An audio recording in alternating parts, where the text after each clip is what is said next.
Are you searching for the best in online black radio? Then go to blacktalkradionetwork.com, helping you filter through the noise. Real talk, black talk.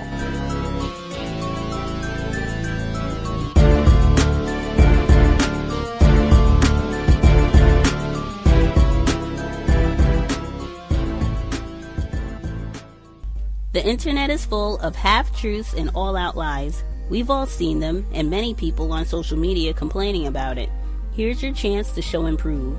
WorldAfropedia.com is a black-owned and operated encyclopedia.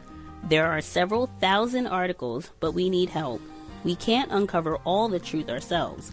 So please, join us and become a writer, editor, or blogger for WorldAfropedia.com today. Every little bit counts. We owe it to the future generations to put the truth out there. Visit WorldAfropedia.com, the African-centered encyclopedia, a global database of African knowledge for the purpose of bringing about global African wisdom and understanding. WorldAfropedia.com. And Gus, you had said before during that program we did about the numbers and how they mentioned 88% of the American people were in favor of the Purge. And I think you said that when you look at the census, black people are about 12 or 13%. So who is that 88%? And something else, too, that was mentioned to me by someone, and that was, I think Hushai Prince mentioned that when you look at the Purge, the chairman's address, look at the website, the chairman's address is dated to 2022.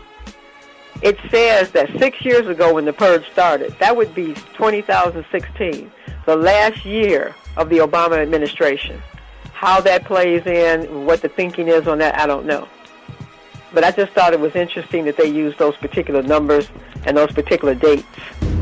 Boy, there's a whole bunch of Negroes coming right this way. And we sitting up here like a bucket of motherfucking chicken. Megan Olson, who goes by the name Megatron on Twitter, wrote, "If we had a real-life purge, I would kill as many Mexicans as I could in one night. Hashtag, learn how to tip, you blanking blank." Yeah, I was offended by it. Olson's next-door neighbor says he, too, has worked in the restaurant industry, so he knows what it's like not to get a tip. But if you're going to go on social media that brightly and say what she said, you need to be removed from that public position. Other people felt the same way, filling Texas Roadhouse's Facebook page with messages like this one. "A violent and racist employee is very bad for business. Please send her packing." Management did. Our managing partner of our Greeley location actually was mowing his lawn when he was alerted. He immediately rushed to the restaurant, met with this employee that posted this disgusting tweet, and she was terminated. I think that Texas Roadhouse did the responsible thing in letting her go, but Cristobal Garcia notes that Olson apologized on Facebook for her comments. He calls the incident a learning experience. It's important for you to be able to say, I'm going to work with people, I'm going to connect with people, and not all of them are like me, and how am I going to make a difference, and how am I going to make sure that I'm connecting with these folks, whether they are like me or not. Generation Latino says it's no surprise that we're seeing comments like this in this political climate. The executive director says the vitriol and hate is real and adds that Latinos shouldn't have to face verbal and physical abuse in their own country that they love to do. Hordes of young adults are arriving from Spain, Denmark, South Africa. They're being called murder tourists, as they are here for one reason: to purge. We're here to experience the purge, to kill, release all the anger and hate, be like Americans. We're very excited. Ons gaan hier wys wie Afrikaners se doen. Ja, ons kom vir julle. Foreigners coming to our capital to kill. Murder tourism is the new booming business in our country this year. Indianapolis teen Jonathan Cruz is accused of killing 3 people in 4 days in a twisted crime spree that was inspired by the horror movie The Purge. The attacks appeared to be totally random. Cruz gunned down Billy Boyd and Jay Higginbottom on May 12th and murdered Jose Ruiz 3 days later. He is also accused of robbing a man at gunpoint on May 14th. In the Purge, murder and all crimes are legal for 12 hours in an annual rite of violence. Cruz has been jailed since his May 16th arrest on felony charges from a confrontation with a teenage girl at Wendy's 2 days earlier. He had threatened the girl with a gun and kept her from leaving. Prosecutors say they will consider the death penalty. Context of white supremacy. Gus T Renegade in for another broadcast, hopefully to share constructive information on the system of white supremacy. Today's date, Wednesday, July 27th, 2016. So I have been told. I made the audio clip that we played at the beginning of the program today, and after I made it and picked all the individual clips that needed to be placed in, I had a difficult time picking out what the real thing was and what was from the film. So just to make sure that folks are clear, and I deliberately left it that way without trying to do anything to break it up so you could be clear, just to show this is reflective of where we are, system of racism, white supremacy, 2016. So the first portion, you heard our guest for today's program. She'll be hanging out, giving her views on this film and many other things that are happening. But that was from 2013, where she was talking about the first installment with the Purge franchise back in 2013. Next installment, where they said, we are sitting here, the metaphors, what I say all the time, metaphors, where they say, there are a whole lot of Negroes coming, and we are sitting here like a MFing bucket of chicken. That was from the latest Purge that just came out weeks ago, this month, July 4th weekend, no less. The next clip, number 3, happened just days ago. Megan Olson, suspected white supremacist, where she tweeted that she would like to purge and kill as many Mexicans as possible because they're bad tippers. And allegedly she was fired. Again, racists, whites, they don't get transferred. They don't get fired. They get transferred. The next sequence, back to the film, the latest Purge, where you heard a white person from South Africa, no less. I thought that was very important, where he's saying that we're traveling, we're coming from all over the world to the U.S. for the opportunity to kill, and boasting about it proudly. They said, this is our latest tourism industry where you get to come and kill. That's from the latest Purge. Reminded me of Katrina, where you had hordes of whites coming from all over to look at the misery and devastation of black people in Louisiana. Last clip, and I'm stunned that a lot of people didn't hear about this because this is like recent. This happened just literally weeks ago. Jonathan Cruz, 19-year-old white terrorist, younger than Dylan Storm Roof, said he was inspired by the Purge, went out, killed 3 people. One of them, a black male. I think he killed another non-white male. And then, at least from the visual that I saw, it does look like he did kill one individual who would be classified as white. But that notwithstanding, most of the people he killed were non-white. And specifically, the Washington Post, they had a report. This was from June. Like I said, this is not ancient. This is very, very recent. This is from June 2nd of this year. The Purge horror film allegedly inspires deadly rampage by Indiana teen. I'm not reading the whole thing, just this one paragraph. Searches of Jonathan Cruz's cell phone, the affidavit says, revealed an obsession with violence and guns. Witnesses, including one who said was his girlfriend, described a callous individual hell-bent on taking lives, particularly those of black people, without regard or consequences.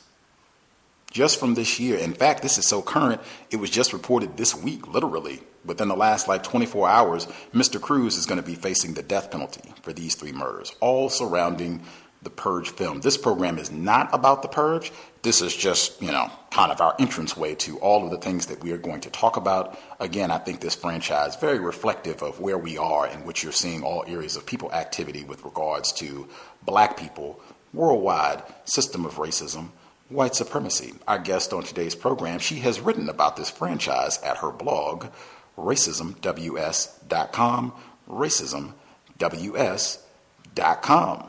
You can find reports on the Purge and many other aspects of the system of racism, white supremacy, timely information. I think a lot of folks have found it very constructive. Appreciate her writing efforts there, as well as her co-authoring multiple books, all dealing with things black people can and should do to help solve the problem of racism, white supremacy immediately.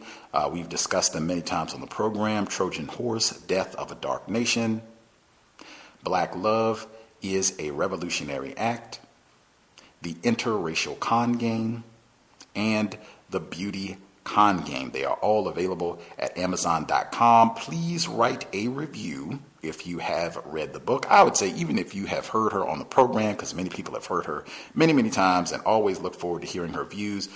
If you have read the book and or heard her discuss the book, write a review. It is very helpful. Should not take you. This is not an all-day task. This can probably be done in 30 minutes where you can write 6 sentences about the book, what you read, and why you think it would be constructive if other black people, non-white people, victims of racism, if they got this material and shared it widely. They're available at Amazon, and you'll also see the books promoted at RacismIsNotAPrivilege.com. Always a treat to have her on the program. Again, one of our favorite guests here at the Cows, joining us live, founder of Trojan Horse Publications. Pam, are you with us? Yes, I am. Good evening, Gus.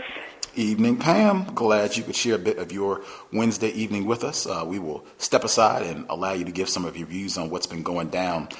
Just for our listeners, we might have folks, this might be their first time hearing from you. Anything that you would like to share, anything you think people should know about who you are?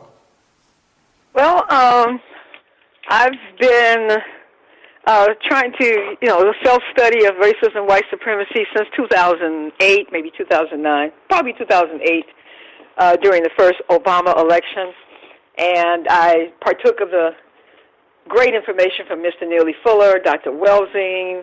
I've learned a lot from you, Gus, from Cows, from the viewers, the listeners, and your guest.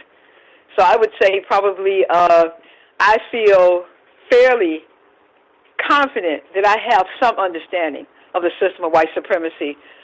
In the books that I've written, I try to impart what I've learned, and at the very least give food for thought. So I would say, that I'm still struggling with my own issues under the system of white supremacy. But the one thing I'm so grateful for is that I had to unlearn so much stuff that I had previously believed. And I would say to anyone, if you still believe the same thing that you believed 10 years ago, then you haven't learned enough. The whole process of learning is unlearning. It's just like taking off old paint to put new paint on. So, and I came to this thought because recently I had an interaction online with some relatives of mine, some very white-identified relatives. And, when I read their comments to me, it's the same mantra. It's like the same thing that they said 10 years ago. And so it crossed my mind that they're stuck. Not just because they disagree with me, but because it's the same. So I guess that's what I would share with someone who has not, listened to me before, is that, the whole process of racism, white supremacy involves not just learning new material or new information, it's unlearning old material. You really do have to scrape off some of the old paint to get the new paint to stick, and it's a lifelong journey. And I did want to comment about leaving the reviews. You don't even have to spend more than 5 minutes. You could look at the reviews and just take a line from somebody else's review. Or you could just say, really, check the book out, recommend this book. You don't even have to give an essay or anything. You can spend 5 minutes, and whether you read the book or not, it would be very helpful because it does encourage other people to read.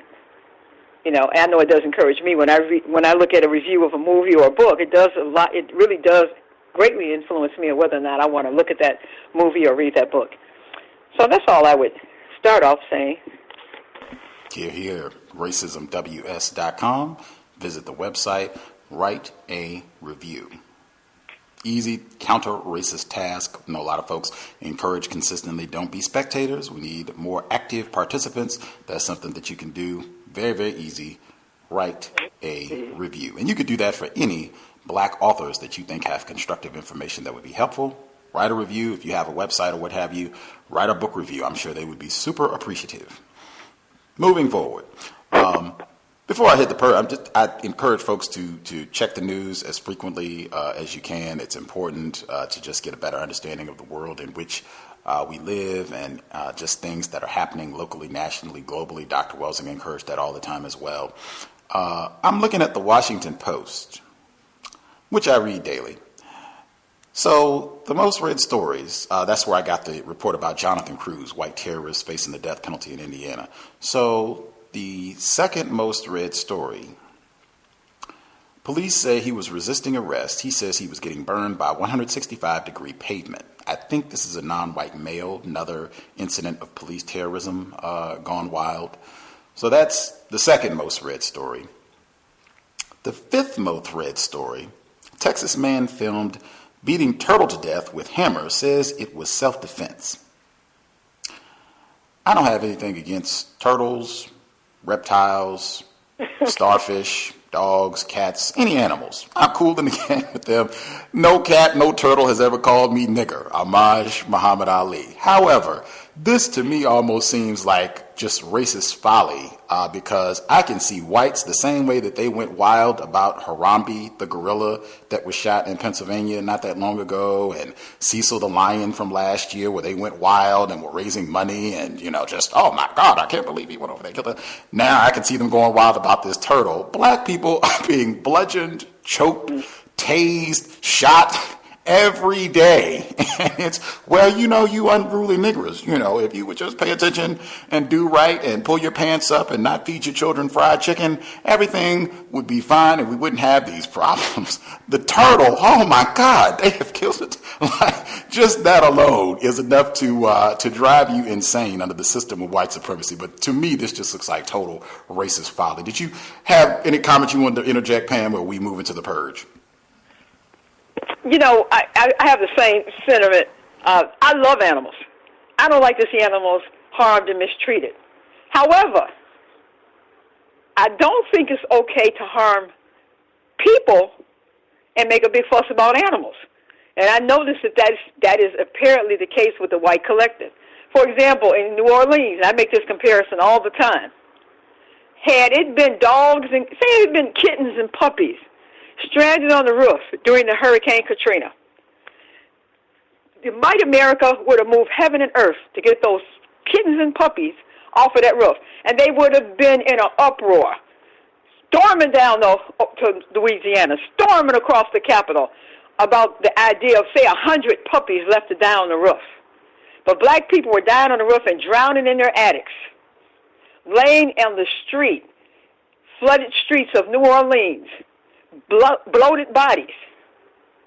The only time it meant something to the white collective is when the world started hearing about it and they started getting all that negative attention. And then all of a sudden, these so-called attempts to offer assistance and aid from random white people started flooding in. I believe it was because they were on the world stage. See, a sociopathic group, person, individual doesn't care about the crime they commit. They only care about being exposed because that exposure can cause them problems. So I just have always, when I see this comparison between the grief over an animal and the grief and the lack of grief over a human being, a black human being, I always think of New Orleans. And there's no way animals would have suffered in Hurricane Katrina. First of all, they would have tried to get them out. So there's no way that they would have let animals suffer like that. And I think that should have been a wake-up call. I think Dr. Welsing even referred to it in those terms. Katrina should have been a wake-up call. Katrina should have been a wake-up call for black people in America. It should have been a wake-up call to our true status, because they didn't even call us citizens or evacuees, which is another word for citizen. They called us refugees. There's been a lot, and unfortunately, Katrina is in the rearview mirror. I mean, it's largely forgotten about. And I do think that black people collectively in this country are in a state of denial and numbed down. And it's understandable because a human being can only take so much before the human being begins to feel hopeless. And they even have syndromes, psychiatric syndromes named after this phenomena where people get, animals, people, during experiments get so beaten down they give up. But I would say to everyone, you really can't afford to give up. Maybe you don't get actively involved, but you better keep your mind active. And that doesn't mean you drown in this driving anything, but you better stop. You got to get out of denial, because the only people that are going to save us is us. I'm sorry, the church ain't going to save you. The pastor ain't going to save you. Obama's not going to save you. And neither is your white savior going to save you. We have to save ourselves. I think we have to really wrap our heads around this, that if anything's going to change, it's going to be us that has to change. Not white people, not somebody else. We're going to have to change. Context of white supremacy. They have whole books, incidentally, where whites went down and rescued dogs, cats, various critters during the debacle, Hurricane Katrina. Moving forward, speaking of Katrina, I think one of the elements that did get greatly underplayed was the white terrorism, where whites actively went out to shoot and kill black people, not to rescue or to save or see if they had clean water, but to actively shoot unarmed black people. This was documented. We talked about it. A.C. Thompson, his fantastic reporting, which was in The Nation. He was on Democracy Now! He was a guest on our program in 2009, but extremely important. This is in Gary Rivlin's book, Katrina After the Flood, where he talks about, again, white terrorists going out and killing black people. This got very little attention during the debacle, and since it's almost forgotten about. I think a lot of people, it would be news to them if you brought this up. Just making that, when we talk about films like The Purge, where white people glorify and make entertainment out of going to kill black people, they do this. Not past tense, not something that they did 100 years ago, 200 years ago, or what have you, but they do this like now, current, present, 2016. Not spending a whole lot of time on The Purge, because we are going to talk about this next week with Dr. Martin Kevorkian, all three of the films in the franchise, and individual film breakdown and greater ramifications in terms of what this means, what is this revealing about the system of racism, white supremacy. But you did write about this film coming out back in 2013. 2 other films have come out since then. Economically, these films have been enormous. They have grossed approximately $300 million worldwide since 2013. That means they're averaging about $100 million per film. That is gargantuan success in Hollywood terms. And this third one is still rolling. It just came out weeks ago. What is the... And I'll even pause because I have seen the third one. The climax of the third one, whites are killing people, purging, if you will, in a church. This is 1 year from Charleston. And they're killing in a church. They even say this is a part of our religion, going out and killing. They say that at the very beginning of the third one. But what is the significance with this film franchise coming out? I already read some of the reports how this is inspired little white terrorists to go out and do what they do and brag about the opportunity to kill non-white people and or to just go ahead and commit acts of murder against non-white people, particularly black people. What is the significance of the release of this film at this time? In the third film, it is importantly titled The Purge Election Year. This film was released July 4th weekend, 2016. This film was released literally days before the murder of Alton Sterling in Minnesota. In Louisiana, Alton Sterling, days before the shooting death of Philando Castile in Minnesota, and the shooting in Dallas, Texas, where the alleged gunman, black male Micah Xavier Johnson. The Purge, days before all of that took place this month. The significance of the release of this film at this point, and what is this film franchise revealing about the system of white supremacy? I think it's revealing, to some degree, some desperation. I mean, this system is struggling to maintain itself, particularly economically. Here we are on the verge of an election. The election that may or may not take place. And what I mean by that is there's a lot of things coming into play towards the end of the year. The possibility of war, the possibility of economic collapse. And what I believe is, rather than have the people focused on what's going on. They play the same trick that they always play, and that is to divert the white population's attention to a different enemy, away from the economic problems, away from the economic pain, away from an election that appears to be a circus, and make it all appear to be about the problems of people of color. I think I actually looked at a little bit of a movie called the Secret Life of Pets. I was just curious. I generally don't watch animated films, but I was just curious. And so I watched about 10 minutes of it. Oh, my God. It was rampant with white supremacy. And what I mean by that is they had, the cute little, first of all, they had an androgynous-looking female. I guess the main character, the main dog character, his owner was a female who didn't look like a female. She was tall and skinny with no breasts and short hair. And, I noticed they pushed that a lot, this idea that a sexy, desirable woman is somebody who looks like a boy. They've been pushing that concept a lot, but okay, all that aside, the dog was, the voiceover was a white male, somebody maybe in their 20s, and the dog was cute with floppy ears, and it was brown and white, and so this white female owner brings home this big, shaggy, brown dog, and says, well, this dog is homeless, and we just want to, doesn't have a home, and I just brought you home a brother or something like that. And so the big dog, brown and hairy, about 3 times the size of the white dog, he comes lumbering into the house. He's upsetting it, like she leaves him with the dog. The dog pushes the dog around, wants to share the little doggy bed with him, which he's too big for it, literally sits on the dog, pushes the dog out of that. And I'm looking at it, and I said, wow, is this not the image that they're painting of immigrants coming into Europe, where these brown men coming in and just push, brought in sometime by the white team, whatever,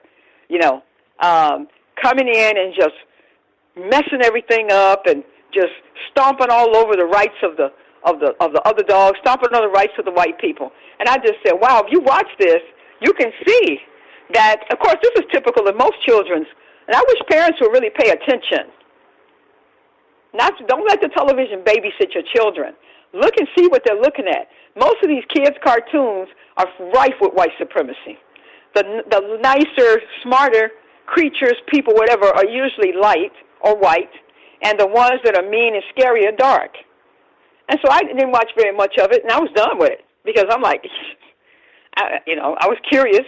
I just thought it might have been lightly entertaining. The Secret Life of Pets was just full of white supremacy. But the message to me was, non-white people are a problem. They are a problem. They are stomping on our rights. They're making a mess. They're a pain in the butt. They're a problem. And so I think that there's going to be a lot of racial antagonism. I've seen it, racial antagonism. And films like The Purge just add a whole other dimension. Because while all this is going on, the population is becoming more unstable. The population is under a lot of pressure, financial pressure, fears for their future, fears for the future of their children, all kinds of corruption going on, all kinds of things going on. People are afraid. They're upset. They're anxious. So they're feeding into that and feeding that racist message into that. It's all of this is by design. None of it's accidental. And that's the thing people have to keep in mind. Everything you look at has a purpose. There's nothing wasted in media. Nothing. Not a song, not a movie, not a TV show, not an advertisement. None of it is wasted. They use every opportunity they can to promote that message of white supremacy, black inferiority, non-white inferiority, harm to non-white people. They feed that message in everything that they do. Context of white supremacy, I concur. Again, we will have more to say about the Purge franchise down the road next week. Folks want to be prepared to deal with that. Specifically with all of the shootings that have taken place, and there have probably been some more that have happened since we went live that have happened this month, and how all of that has been discussed nationally, where you've had so many different figures weigh in. This has become a part of the dialogue in the presidential election. In terms of what are your observations on what's been happening with these events, and particularly the police shootings down in Dallas, Baton Rouge, observations on what you've seen over this past month, and I guess some suggestions in terms of what you would recommend black people do in response to what has unfolded. Ooh. Well, what I have noticed is, again, deliberate racial antagonism. I don't buy the story of the Dallas police shooting. From what I understand, and I can't verify this, but from what I understand, there was a mock police drill that happened days before the shooting. It's a little suspicious. First they thought it was 3 or 4 snipers, then they figured out it was one. And I just don't believe it necessarily went down the way they said. They've had a lot of false flags around quote-unquote mass shootings. And the one thing that's suspicious to me about police shootings is that the timing of it. First you have 2 black men murdered, right on video, murdered. Undeniable that what happened to them was totally unjustified. Then, within less than a week, instead of the police starting to look like villains, the police, all of a sudden the whole scenario gets swapped, and now the police are the victims, and blacks are the villains. So to me, the timing and the fact that these 2 guys were ex-military, which God knows what that means, since neither one of them talked. I always find that a little suspicious that the people get killed before they get a chance to talk. But in any case, I just think it smells. There's an element of it that smells.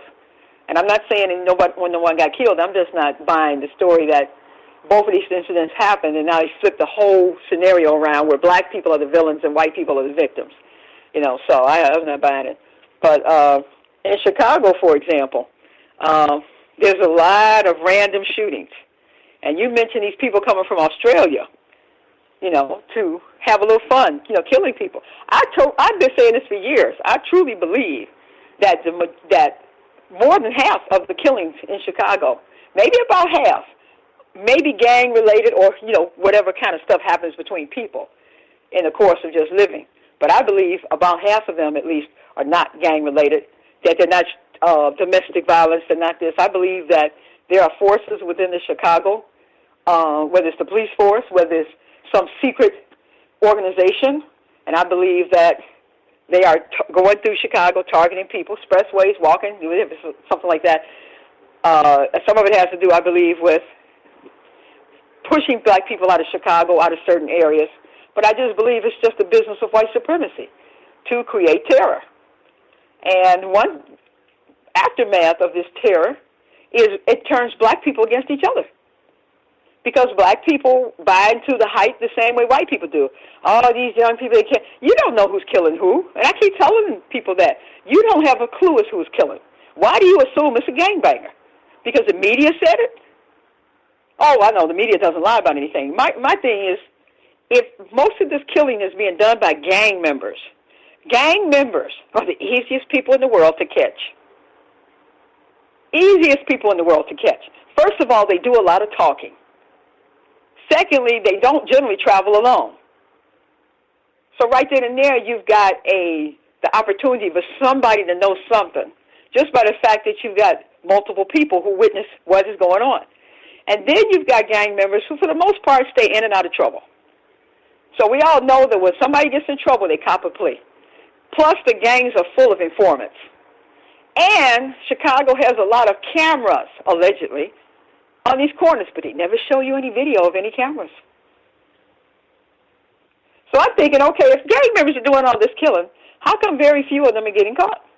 Every once in a while somebody does, but how come? So I don't buy that. I think quite frankly, we are in a very precarious position here, in part because we don't understand the system, and our lack of understanding or our lack of apathy or our lack of unwillingness to participate in anything has made us very vulnerable.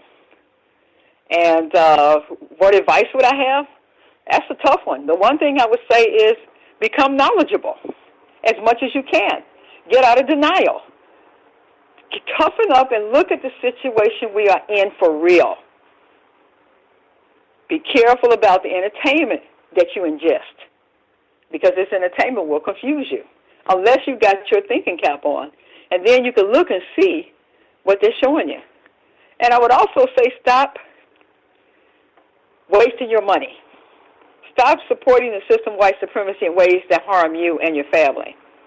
You know, stop buying a lot of things that basically enrich the wrong people. Designer clothes, fancy cars, all of this stuff. You know, we really have to start changing our mindset about what's important. And as long as material things are super important, people won't be. So I would say, you know, try to go up the path of informing yourself, because really the first step is education, educating yourself. You know, people say, well, we got to have a strategy. No, you can't do anything if you don't understand the system. I watch people running here and fro in these different organizations, marching bullcats. You know, I'm not knocking them. I admire them for trying to do something, but it's not going to work because they don't understand the system. They don't understand when the TV cameras are filming you, you're doing something wrong. That's when you know you're doing something wrong, is when the media is covering it. Because if you were doing something right, they wouldn't want anybody to know about it. And the second mistake is thinking that you have to broadcast your intentions to white people, that you got to let them know everything you're thinking and doing. And I'm not talking about violence or anything. I'm just saying, you know, as soon as the cameras show up and start filming you and gladly put you on television, you know you've done something wrong. So I'm just saying you can't understand how to counteract the effect of white supremacy if you don't understand what it is. So I would say don't get involved in anything. Educate yourself first. And learn to be a leader of one. Don't let anybody, including me, do your thinking for you. Learn to think for yourself. Context of white supremacy. Just real quick before my question in terms of the timing of these shootings, particularly the shooting of the 5 officers, that's what was reported in Dallas. This was within the same day President Obama was out of the country at the time, where he made comments. He spoke about racism, and I think we talked before, generally when he makes some sort of public comment about racism, white supremacy, whites retaliate immediately. We've talked about that before, but this happened within hours of him coming out and making a comment about the shooting of Philando Castile and Alton Sterling. He even added context. I played that sound clip on the program earlier this month. The second point where you talked about you do not think that it is other black people who are responsible for all these shootings of black people in Chicago. Others have started to report the same thing, that they also had that suspicion that is what's happening, that whether it's the notorious Chicago Police Department or other entities, white supremacist controlled entities that are engaged in killing these black people and then easily just blaming and saying it's black hoodlums that are doing it. Other people have started to promote the same theory and why they think that way. And that's even hinted at in The Purge repeatedly, where they even have a white character at one point who comes out and says, well, and he's a government official, where he says, well, people weren't killing enough. They weren't doing enough killing, so we had to get involved and help get the numbers up and do some extra killing ourselves. This is a government official saying this.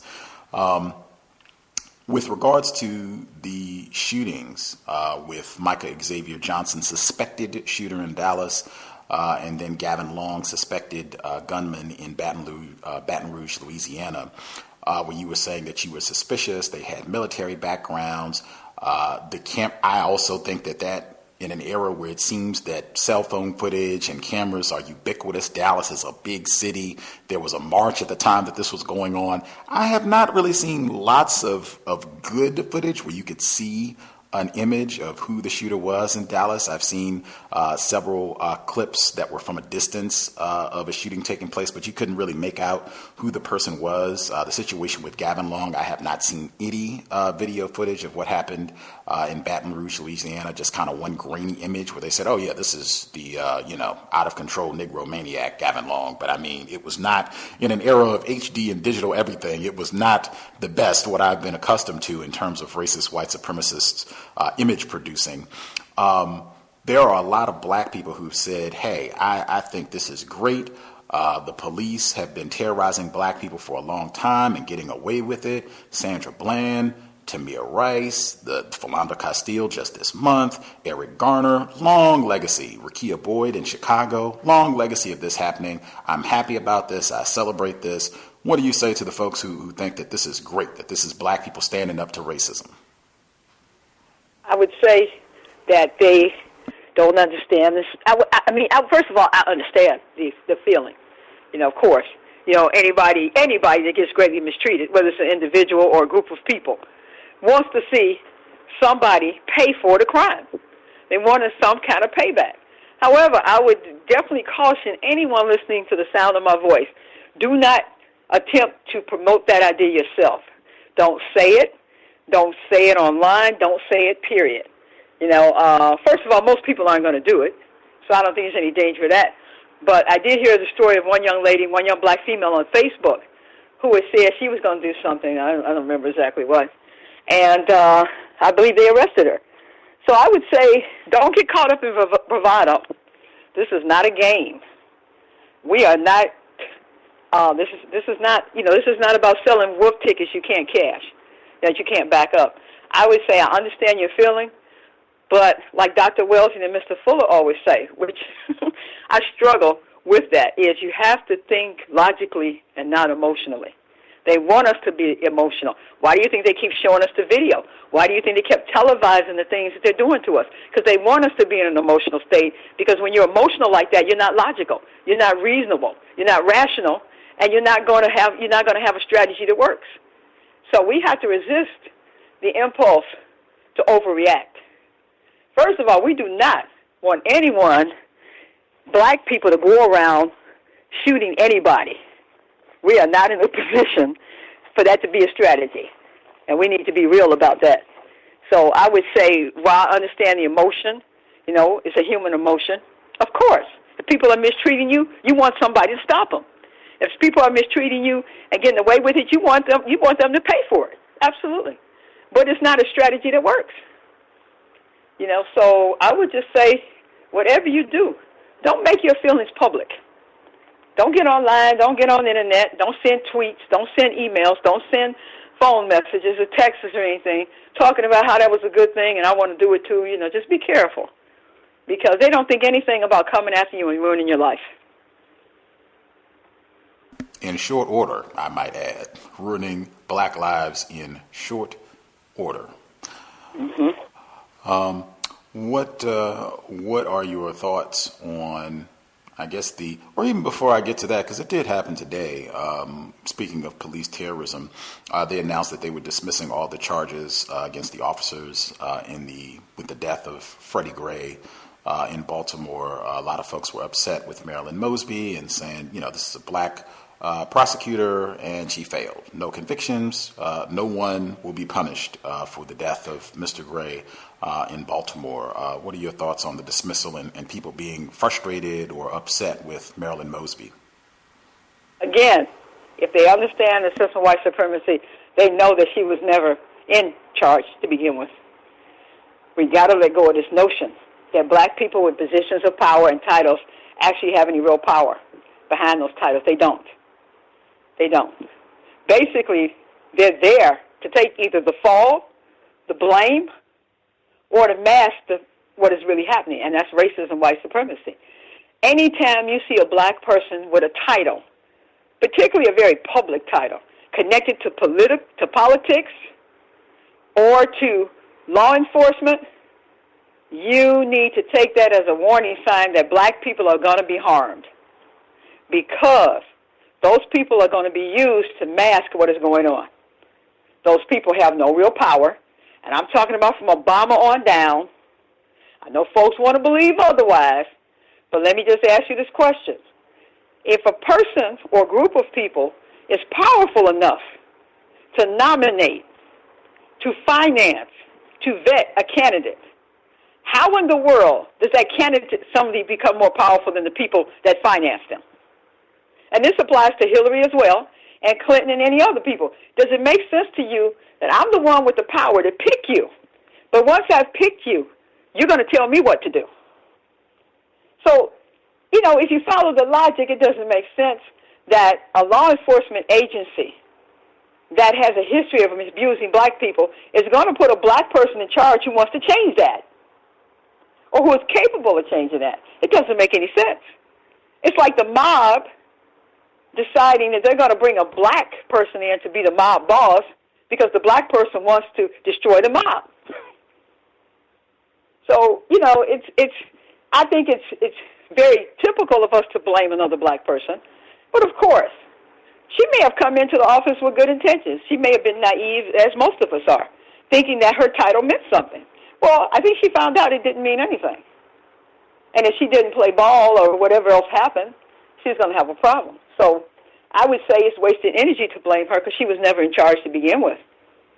And for us to blame her just puts us back in the same old quagmire, taking the focus off white supremacy and white supremacists and putting it on another black person. And that's why we're like dogs chasing our tails, because we always wind up turning back to some black person, blaming and castigating and name-calling them. When they put black people on TV, you know, the Cornel West and the different people like that, what do? They spend all their time bashing other black people. Why do you think they're on the air? They're on the air because they bash other black people. So, but do they get on and bash white people? Nah. They might say one particular individual white person was wrong, but they don't get on there doing that. I mean, so anytime you see a person with a public position, with a mic in their face, with some access to public airwaves, you can be sure that they are knowingly or unknowingly aiding in the system of white supremacy. Context of white supremacy.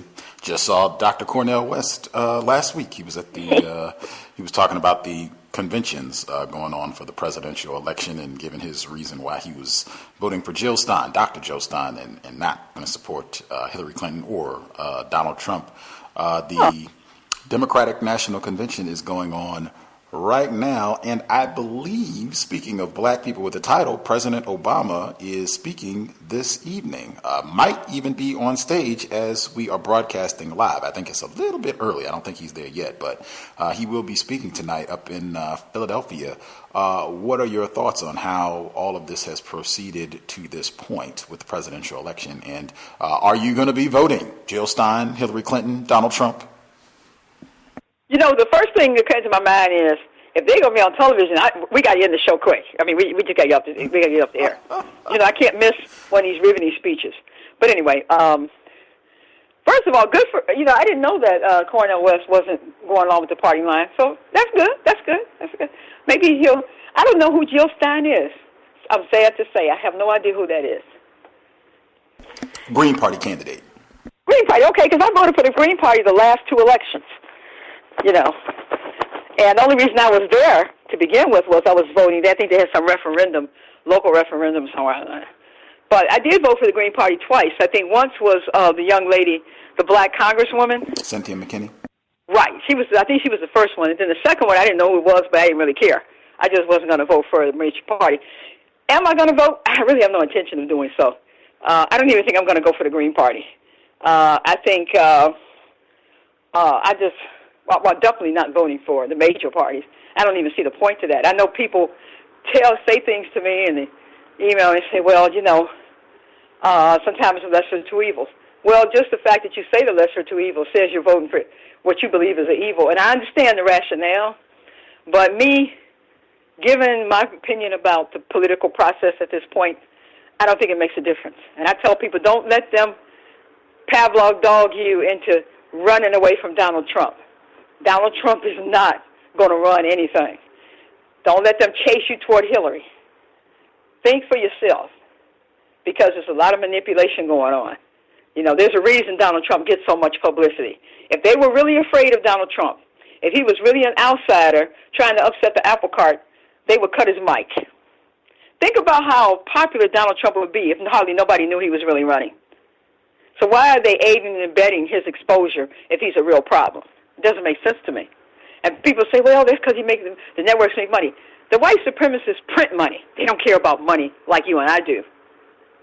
They don't do things for the money. The money comes along with the loot, with the looting of the nation, of the country, of the world. The money just is part of the byprocess. So they don't, byproduct, I'm sorry.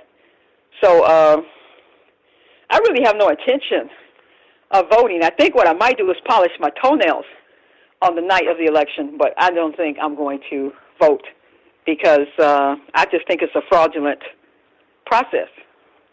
And I what I would love to see is nobody show up.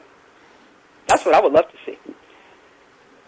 Because if nobody shows up, then the people who run the elections have to sit up and think, uh-oh, what's going on?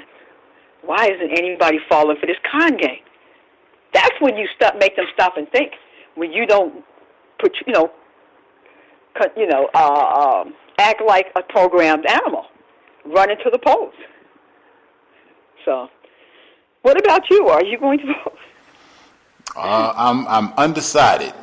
I will publicly let folks know, but I would not count on it. I will say this: I am much more enthused, regardless of who wins, the party that is going down when January 2017 comes and President Obama exits the White House. Man, it is going down. I am going to celebrate the way many black people celebrated when he was inaugurated back in 2009. It is going to be a gleeful day for Gus T Renegade, but I'll have to talk about that. I get giddy just thinking about it.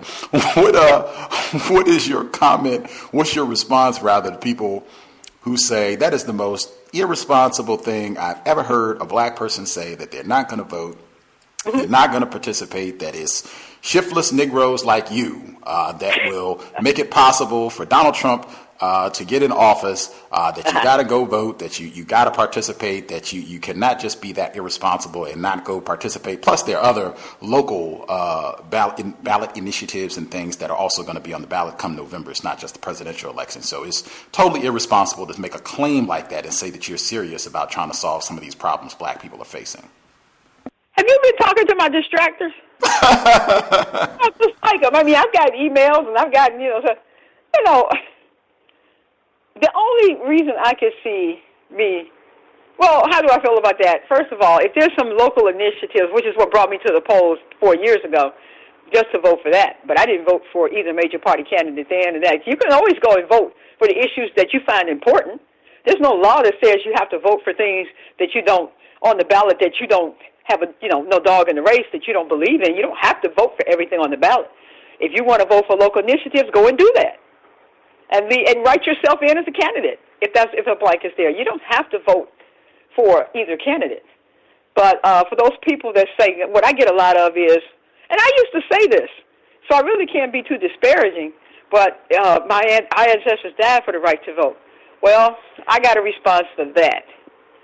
Our ancestors fought for a lot of things, not just the right to vote. They were on the battle lines. They saw voting as a right of a citizen. They wanted full citizens' rights. They didn't just want voting rights. They were fighting on many different fronts. And back then, maybe the vote meant something. The vote certainly isn't what it is now. So maybe when you voted, it was actually counted, or maybe it actually represented some independence between the parties or some independent between the candidates. I don't know. But you can clearly see now that when Bush got in, when Clinton got in, it continued the policies, particularly the trade policies of Clinton. When Obama got in, what is it? Let me see if I got it right. Yeah, when Bush got in, he initiated a whole lot of anti-constitutional, I won't even call them laws because they're really not legally laws, Patriot Act, different things that have stripped away constitutional rights. Obama extended those legislations. So when you look and see what's going on, it's just a continuation of the previous administration on almost every level. So I think if our ancestors could have seen the condition of black people today after 60 years of voting, I don't think they'd be as enthused about supporting the right to vote. They were supporting the right to be full citizens with all full citizens' rights. I suspect if they could see what the vote really represents today, they might say, hey, we need a new strategy. And my other point about my ancestors is you don't wear the same clothes you did 60 years ago. You don't wear your hair the same way you did 60 years ago. You don't even eat the same foods necessarily the way you don't live the way you did 60 years ago. because your ancestors lived a certain way 60 years ago, that doesn't mean you're locked into that. Whatever they thought was the right thing at that time doesn't mean it's the right thing today. You know, what is it? I mean, you know, are we not capable of thinking that perhaps if a strategy doesn't work, that it's time for a new strategy? Clearly, voting hasn't worked for us. So why would we stay locked into a strategy that doesn't work for us? And that's the thing that you know, it's not logical to me. You know, you can vote if you choose to vote, but I don't see how it's really benefited black people. And it's just time for a new strategy. And I think it's time to let go of things that don't work. But, you know, again, if a person wants to vote, that's their prerogative. But nobody's going to shame me into doing it. And that's really basically my general response when somebody comes at me with an ancestor stuff. And the last thing that I would add to that is, if the only way we honor our ancestors is once every 4 years or is going and push a button in a box, I don't think that's a whole lot of honoring myself. I think if we're pretty much apathetic and uninvolved, except for times to vote, I don't see how that's honoring anybody. Amen. Amen. Amen. I think the best thing we could do to honor our ancestors would be to solve this problem and say, right. Amen. Right. We will, my great-great-grandchildren will not have to go through what we went through and what we were fighting and trying to go vote and everything else to problem that we were trying to solve. I think that is what they would be most pleased to see their descendants do. Context of white supremacy, again, our guest Pam. Just with the Democratic National Convention this week up in Philadelphia, one thing that has stood out to me, that there's been so much talk about the disunity in the party and the corruption. They had these emails come out and accusing Democratic leaders, Debbie Wasserman Schultz, and others of being biased towards Hillary Clinton and doing things to, as they call it, laundering funds for the Hillary Clinton presidential run. And lots of folks are upset. Lots of the folks that were supporting Bernie Sanders, another racist suspect, they've been upset. They've been booing at the convention and protesting and very upset. That's been big news, all this disunity amongst the Democratic Party this week. And at least what I've seen, a lot of folks have said that it's been First Lady Michelle Obama. She spoke on Monday. I think she was the keynote speaker Monday evening. And they said it was one of the best speeches in the history of the Democratic National Convention. Former Attorney General Eric Holder spoke yesterday. That'd be Tuesday evening. And as I said, I believe President Barack Obama speaking tonight, keynote speaker this Wednesday. And to me, it just stuck out having all of these black people come to help this white woman get in the White House. What are your thoughts on that?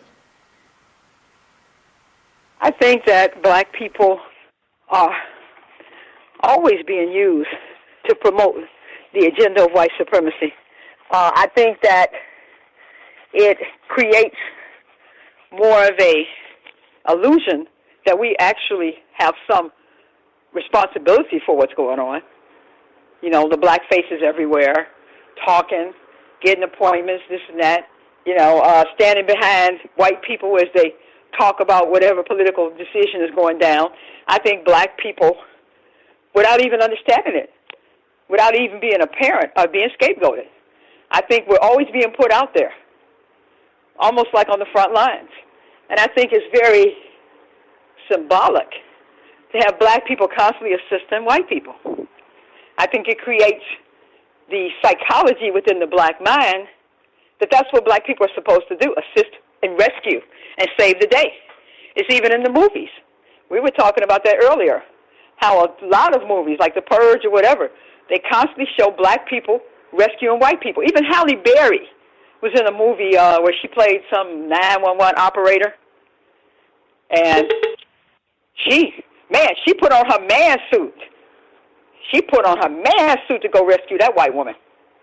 I mean, it was like, oh, no, you're not going to harm this white woman. So they've even turned black women into black women have always been the rescuers, and one from Oprah, who was always comforting the white female guests, to the Mammy films. So black people have always been put in a position of being responsible for the happiness and success of white people. and it's in the movies, and obviously it's in politics today. And what I have found, too, is the black woman, as she gets pushed out of mainstream television, mainstream movies, as she gets pushed out, the black man now is taking her place as the mammy. So you see a ton of movies today where the black male, and you said in the Purge, 2 different black men give up their lives to rescue white people. So black people are literally just being programmed for self-destruction, to aid and abet white people, even against their own self-interest.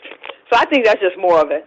And locking in the black people thinking that the best black person to be is the one that white people approve of and applaud and that helps white people. You know, so we've really been programmed to put white people's interests above our own. So I think that spectacle of Michelle Obama and that spectacle of Eric Holder and the spectacle tonight of Obama is more of the same. It's about deception, using black people to deceive the public about what is really going on. And by doing that, making us share the karma of the wrongdoers. And I think a lot of this, putting black people in these quote-unquote positions of power, is about hopefully black people will share the karma of the white collective for the crimes that they're committing. But it's not going to turn out that way, I don't think. Because, now this is just my belief, it might sound a little far out, but I believe in universal justice. I just do. And I think the universe keeps track of the offenders, particularly the biggest offenders. And the universe is not going to be confused by the ones who are acted upon versus the ones who are the actors. The white supremacists are the actors. The non-white people are the ones acted upon, even when they're in a role where they appear to be in charge. But I think a lot of the stuff that they have black people doing with these big titles and big fake positions is the hope that black people will share their karma as they lie and deceive and harm the public. Context of white supremacy. Before we nab any folks who have comments or questions that you'd like to ask Pam, the number to dial is 641-715-3640. The code is 564-943#. Press star 6 if you would like to participate. We'll try and nab as many callers as we can. It's been so many things that have taken place this month. To me, it's almost wild because I remember the comments and the deception, because they were saying that this was the largest single shooting, mass shooting in the history of the country just last month, and it seems forgotten now. The shooting down in Orlando that was widely talked about as a quote unquote hate crime, and again pushing this notion that there's a war on gay people, gay white people, what they're talking about really. Did you have any observations from what happened with that shooting? Or because it does, to me at least, it seems like people don't even talk about that anymore since there's been so many things that have happened. I didn't buy that. Again, to me, it seemed like a false flag. It seemed like a staged event. You know, in particular, when you look at some of the videos that people have posted on YouTube, which you have to take them with a grain of salt, but they do show people leaving and heading in a direction away from when the shootings occurred. It makes no sense. You know, I don't know if you can rely on this video or not. But the thing that stood out in my mind before I saw the video was, this one guy goes into a nightclub armed to the teeth with enough weaponry to take out dozens and dozens of people. And he just comes through there and this is the summer, right? He didn't have on a coat. So I'm wondering, how did he get all these weapons and all these, the ammunition or whatever in there without being noticed? And the other thing is, I know somebody that was in the Marines, and he was a gunnery. I don't know what you would call the term, but gunnery, a weapons expert or something. And he said that he didn't think it was possible for that guy to go in there and kill that many people with a place being crowded like that and security in there. And he just was able to do that, come in with all those weapons and kill all those people that quickly by himself. So, I don't really know what happened, but I do know that the things that happen seem to have a purpose. And one of the things that I think is pushing people toward allowing or agreeing with gun control. You know, I think a lot of this is aimed at disarming the American people, and we're creating a lot of terror and psychological harm to the population. You know, because if you can get people to distrust each other, and also to elicit sympathy, maybe to build sympathy for this homosexual agenda that they're pushing. You know, I'm not going to use all these fancy terms. You know, you can call yourself gay, you can call yourself LBT, I can't remember all that stuff. Homosexual is homosexual. If you're participating in sexual activity with a person of the same sex, you're homosexual. You can call it any other thing you want. Let's use the right term. And if the behavior is not incorrect, why is there a problem? Why do you have to name it something else? If the behavior is correct, why don't you call it what it is? Why do we have to make up new terms for it if it's correct behavior? So I don't use those terms, and I'm not going to use them. And this is nothing against hating anybody or disliking anybody. I'm just saying, you know, if I'm a Christian and I practice Christianity, what's the problem with calling me a Christian? If I'm a heterosexual, what's the problem with calling me a heterosexual? So I just think it's a lot of very false events happening, and I think that was one of them. You know, with a political agenda of some kind. For sure. Context of white supremacy. Lots to keep in mind. They even followed that up, the whole quote-unquote gay rights movement, with moving the All-Star game from North Carolina because of the bathroom bill in North Carolina that they've been talking about so much over the past few weeks or so. With that, I'll nab some of our callers, see if we can get as many of the folks in who have questions. You do not have time for speechifying. Just get your question in, and we'll see if we can nab all our callers. But if you have comments, we can maybe get those in before the program ends. But no comments, just get your question in. Thank you kindly. Thomas in New York, did you have a question for Pam? You should be with us. Yeah, I do. And I had some good comments. But my question is, where do you see? Well, first I want to say good evening to both of you, Pam and Gus. Pam, where do you see us going forward? Them going forward with the robotic technology and using it against black people going forward in the future? The robot technology. I've heard a lot of stuff as far as the impact that robots will have on people, especially people who are working. That it will put a lot of people out of work, and I think that perhaps that is part of the agenda, is to make human beings more obsolete, particularly black people, because black labor is really essentially obsolete, and it's been that way for a long time. I do think it's a weird situation because robots don't buy anything. So the only way I can take that and take it a step further is they must plan on getting rid of a lot of people. Because we're going to have all these people out here that allegedly won't be working, that really have no economic future, and you're going to have these robots, and you're going to have, the economy is scaling down. So the only thing the only rationale I can come up with is they must be planning on eliminating, they talk about it all the time, reducing the world's population. So, but it's an interesting thing is that robots don't buy anything. So it seems like a really wrong-headed. But the people in charge are sociopaths and psychopaths anyway. So you really can't expect humane thinking from them. Or even at times, sometimes they appear to even be a little bit illogical. But yeah, I've heard that, the robots, right now, everybody's replacing black labor. You think about the movies today. People need to pay attention to this. In the so-called films about quote-unquote black American history, they don't hire black actors, American actors or actresses to do the roles. It's like we're being purged. Black American people seem to be being purged out of everything, out of the major baseball, out of really good roles in movies, out of housing, the neighborhoods, gentrification, out of the educational system, closing schools and not helping the historical black colleges stay open, out of the workforce. A lot of black people are being purged out of the workforce. So it's like we're being purged, and we don't even seem to notice it. But yeah, I do think that a lot of this is aimed at black people. I think there's something about this white supremacy system that has black people in its sights. We seem to be the main targets. And there's a reason for it. And the question is for us to figure out what that reason is so that we can come up with a strategy to counter it.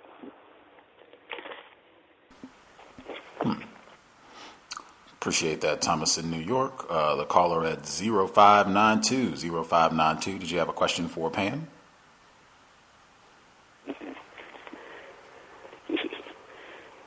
Not here. Let's try again. 0592. Are you with us? Yeah, good night. Can I be heard? Yes, ma'am. Yes, I only have commentary, so I'll hold off. Oh, right on. Appreciate that. Thank you.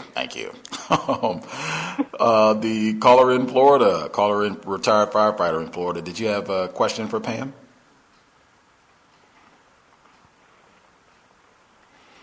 Greetings. Can I be heard? Yes, sir. Greetings, Miss Pam. You primarily answered my question through your opening interviews.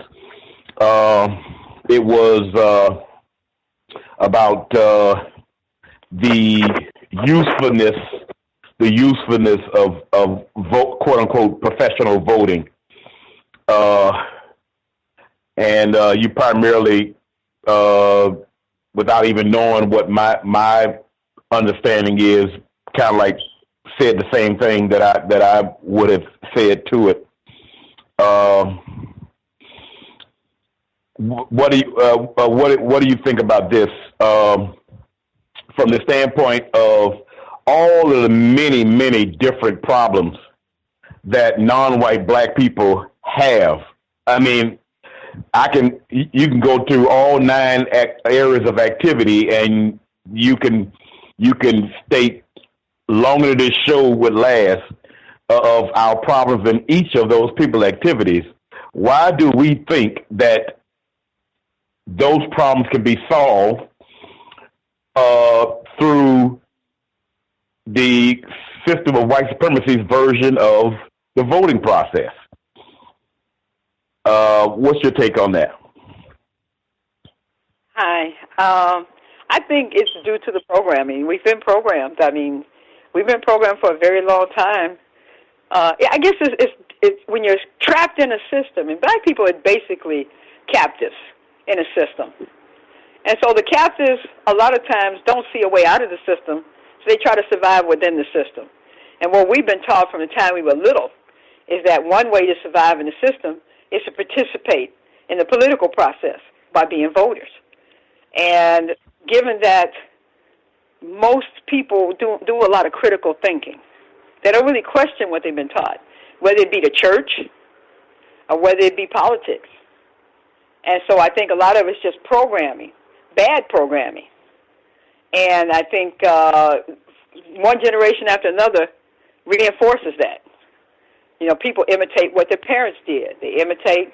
So we just keep the chain going because that's all we've been taught to do.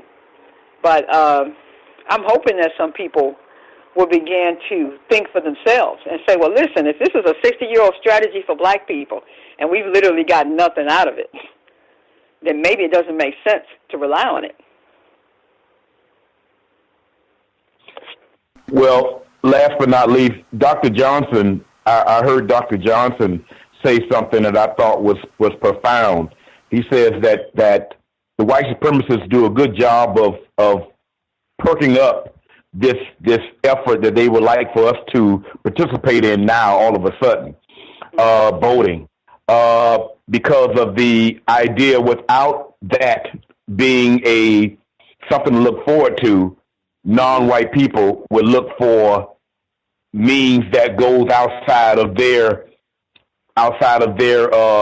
comfort zone, so to speak. I probably need to say something much more clearer than comfort zone. It would actually go out. It would be something like revolution of some type, something on our own thoughts as far as coming up with a solution to our problems. Does that sounds correct to you? Yes, it does. you have to give people hope. You know, the most dangerous person on the planet is a person with nothing to lose and nothing to gain. So they have to give people hope. And they want to do it in the context of what doesn't threaten the system. And black people going off the plantation and deciding that they're not going to follow the program anymore, it's going to be a problem for that, for sure. That's why they with Barack Obama, and they come up with these titles to make us think that we're making progress. That was one of the main things of Barack Obama's candidacy, was giving the illusion of progress. Right. Strange. It's fascinating to see so many non-white black people even arguing over the support and or criticism of white people vying for office. Yeah, it is something. Just nauseating. Thank you, ma'am. Oh, you're welcome. Thank you for calling. Caller at 9973. Do you have a question for Pam? Yes, I do. Good evening, Pam. Can y'all hear me? You can speak up. That would be helpful. Okay, sure thing. So I got two quick questions. One relates to the uses of words. Now, there have been two influential black males, President Obama and Michael Jordan, who used the word, and this was a direct quote, cowardly, to describe the police killings, the alleged police killings in Louisiana and Texas. And I wanted to know if either of you have heard the use of the term cowardly to describe police killing black males, and what effect you think that has on people. And then the second question, I guess just Pam could answer. Pam, are you aware of that show that came out on Nickelodeon with the quote unquote gay interracial couple? Apparently, my cousin was watching. My cousin caught this show on television while his two young children, 4 and 2.5, were watching it, and he turned it off and said, you know, that's not what I'm trying to teach in my house. So, are you aware of that show, and what are your thoughts on it? No, I'm not aware of that. I can't remember last time I was thinking. No, I'm not aware of that. I do know that I've noticed that out of every so-called homosexual encounter that a non-white person, not just black people, non-white person has, it's always with a white person. Have you noticed that they never let two black homosexuals, come together? They never let two Hispanic homosexuals come together. The partner, from what I've seen, is always a white person. So I think that's super significant, very significant. Black people aren't allowed to be sexual beings unless white people are benefiting from that sexuality. So I think that's serious psychological programming. We are really being programmed to despise and separate ourselves, despise each other and separate ourselves. And you can see it reflected in the behavior of black people out here today. The way black men and women kind of just look at each other. It used to be you could make eye contact and get a smile, and you can't even do that anymore. So this programming has been powerful, and when they do show black men and women together, it's always a negative situation, always a negative situation, even the movies. Always a negative situation. One person's at another person, somebody's harming somebody, so no, I'm not aware of that show. But we are definitely being programmed. I think it's almost like they want to just make us the perverse symbol of everything that's wrong with the world. And I'm not calling homosexual people perverse. I'm simply saying that there's a great deal of the world's population that does think it's perverse. So I'm just saying that it just seems like the imagery of our sexuality is just really distorted. Mm-hmm. Thank you for that response. Gus, if you have time, I would like your thoughts on that second question that I asked too about the term cowardly and prominent individuals using it. I didn't hear that. I know Michael Jordan spoke up recently. I didn't remember seeing the word cowardly coming out of him or Obama. So I You said they both said it, called it cowardly? Yeah, I actually, I remember President Obama saying the term last week, but I actually looked it up in the newspaper just to make sure that was the exact term he used, and that was the exact term that they both used. So, was he calling the police people that shot? Now, I thought he may have said the people that shot the policemen were cowardly. I didn't think he called the police cowardly. No, he didn't. He called the alleged black males who killed the police officers. He called them cowardly, and Michael Jordan did the same thing. Okay, because I was thinking, it don't sound like Obama calling the police cowardly. He said, the paragraph with Michael Jordan, and this was at the beginning of his letter, he says, as a proud American, a father who lost his own dad in a senseless act of violence, and a black man, I have been deeply troubled by the deaths of African Americans at the hands of law enforcement and angered by the cowardly and hateful targeting and killing of police officers. Right. Party line. Standard party line. Again, I tell it's always my premise, my mantra is just my mantra. I don't expect any support or help from black people who are given a mic. I don't expect it. If they were going to speak like me, like Gus, like some of you out there, they wouldn't give them a mic. And whatever little security and safety they have, they would take it away. I mean, I don't even know what happened with Bill Cosby. I won't even get into whether he's innocent or guilty. But my thinking is he made somebody mad. Not because I don't believe he's being prosecuted because of the crimes. Because it was well known in the Hefner mansion that women were being drugged. Hugh Hefner probably taught him how to do it. So I'm saying I believe whatever Cosby toes he stepped on, that's why they came after him, because there had been common knowledge about the drugs and the women and the, alleged rapes. It had been well known for over 10 years.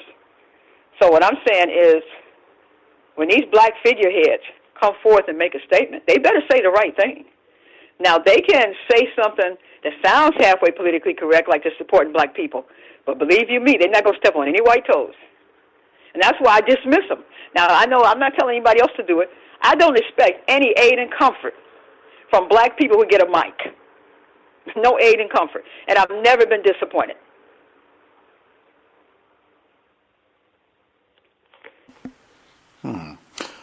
My response to the question, the context, because I did hear President Obama use the term cowardly as well, and several other people who were talking about these incidents.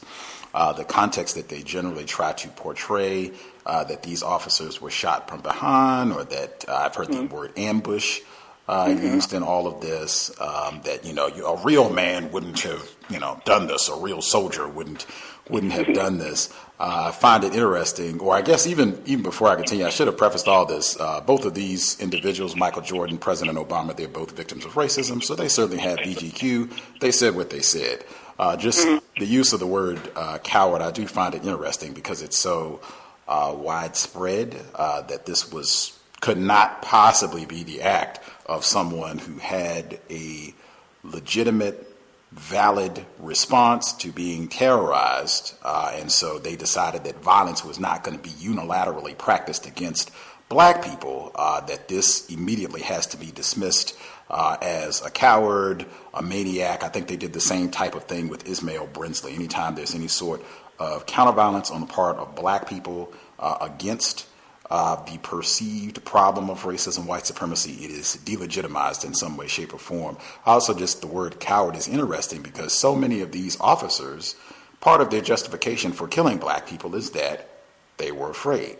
They don't call those killings cowardly. I've never heard anybody say that Daniel Pantaleo was cowardly and the rest of the NYPD when they choked out Eric Garner, or that Timothy Loman was a coward in shooting down a 12-year-old with a toy gun. Tamira, I cannot think of a single officer that gets branded as a coward for shooting down an unarmed black person, black child, black female, black male. Never. They're always tough job and you got to do it. It's stressful and they're never cowards, even though they're saying they're afraid. Yeah, and something else that they don't say either, Gus. They don't say that the black men were murdered. They don't use the term murdered. They probably use it with the cops, but they say killed. They don't say murdered. There's a huge difference between being killed and being murdered, if you really want to think about it. So they don't even use the term murdered. Killed by policemen. Well, if a guy's robbing a bank and he's pointing a gun at an old lady and the policeman shoots him, he's killing him. It has no burden of any kind of guilt on the part of the person that does the killing. It totally makes it neutral. It could go either way, justified, unjustified. But murder immediately it insinuates that an injustice was committed. And they don't use the word murdered. See, I don't have any expectations of them. They can't really disappoint me. And I agree with you that they're victims of white supremacy. However, they don't rank in importance for me. I'm sorry, they don't. I have no expectations of them. Therefore, I don't give what they say any value, even though it does have value because it influences a lot of people and it creates a perception. But I have no expectations of them, so they never disappoint me. Thank you both. I think you guys both kind of validated my observation on that front. So thank you both for taking time to answer my question. For sure. Appreciate that, D-Train. M1, did you have a question for Pam? You should be with us. M1? Hey, good evening. Gus, Pam, to everyone.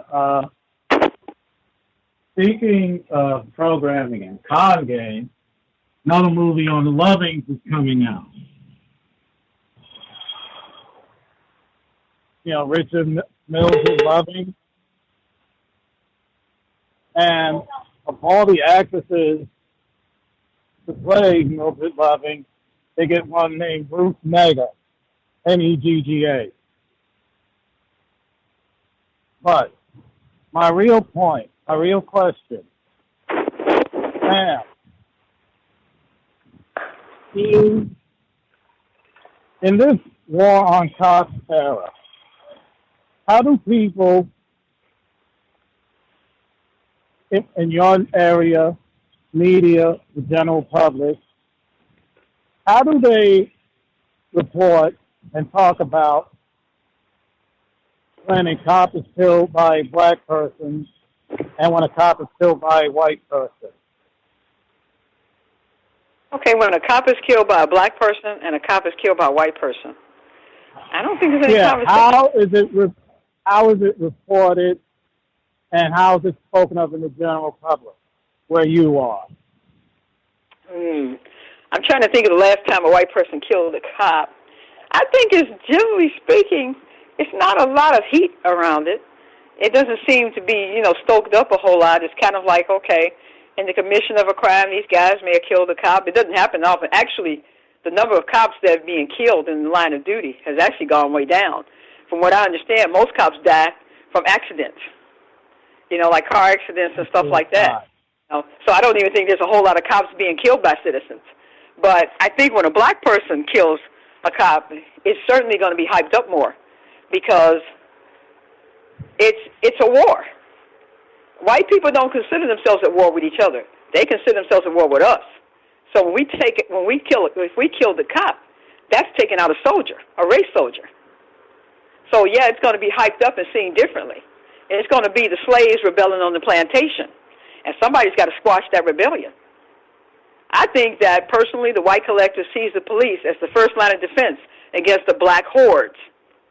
Okay? And that's why they allow the police to terrorize us and mistreat us, because they think it makes them safe. Not because they're scared of us. White people are not scared of black people. And I want us to be clear about that. If they were scared of us, these cops claiming they're scared, no. They're not scared of black people, or they wouldn't be all over black people. They wouldn't be following black people and studying black people and having sex with black people and just being around black people. They're not scared of us. It's ridiculous. They think they're scared of us. What they're scared of, in my opinion, is retribution. They're scared that we're going to wake up. And they're scared that some kind of way they're going to be held accountable for the criminal behavior that they've exhibited over centuries.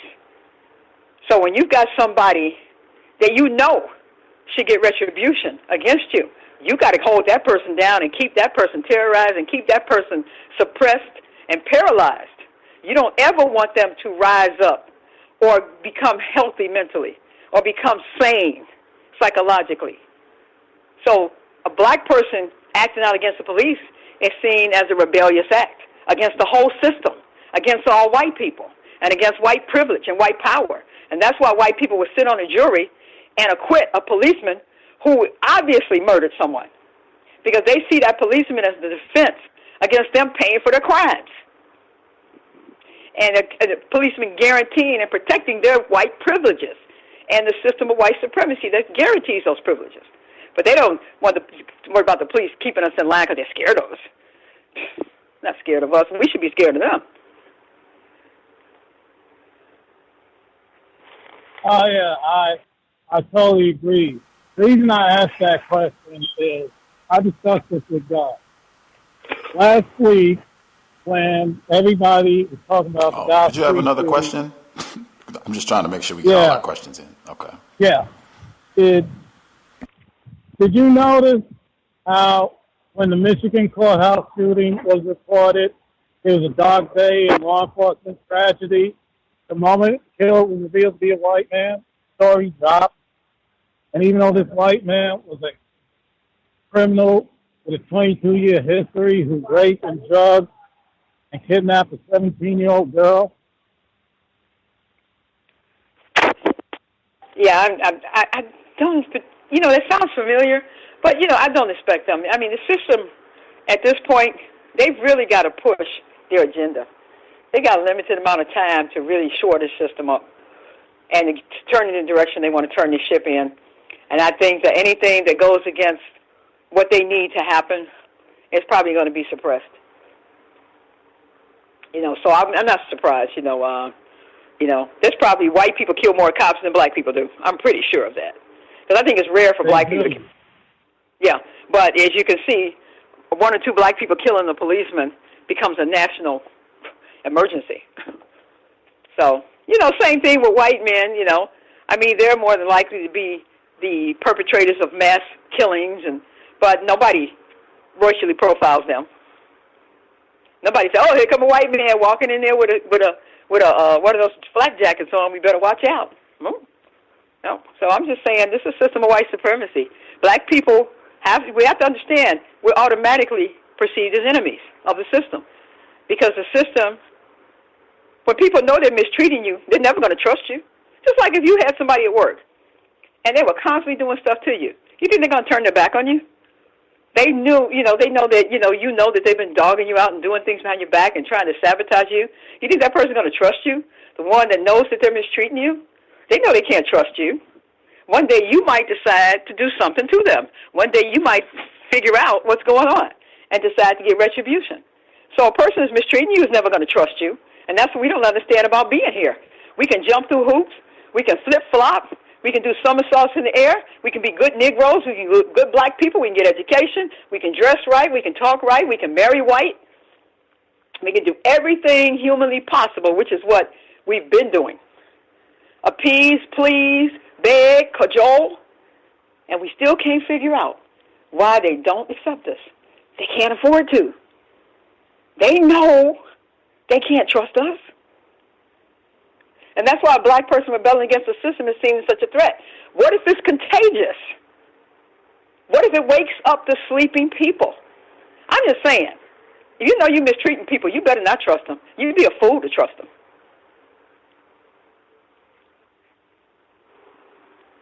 And we better figure that out, that we're never going to be equal in a system where we don't have equal power.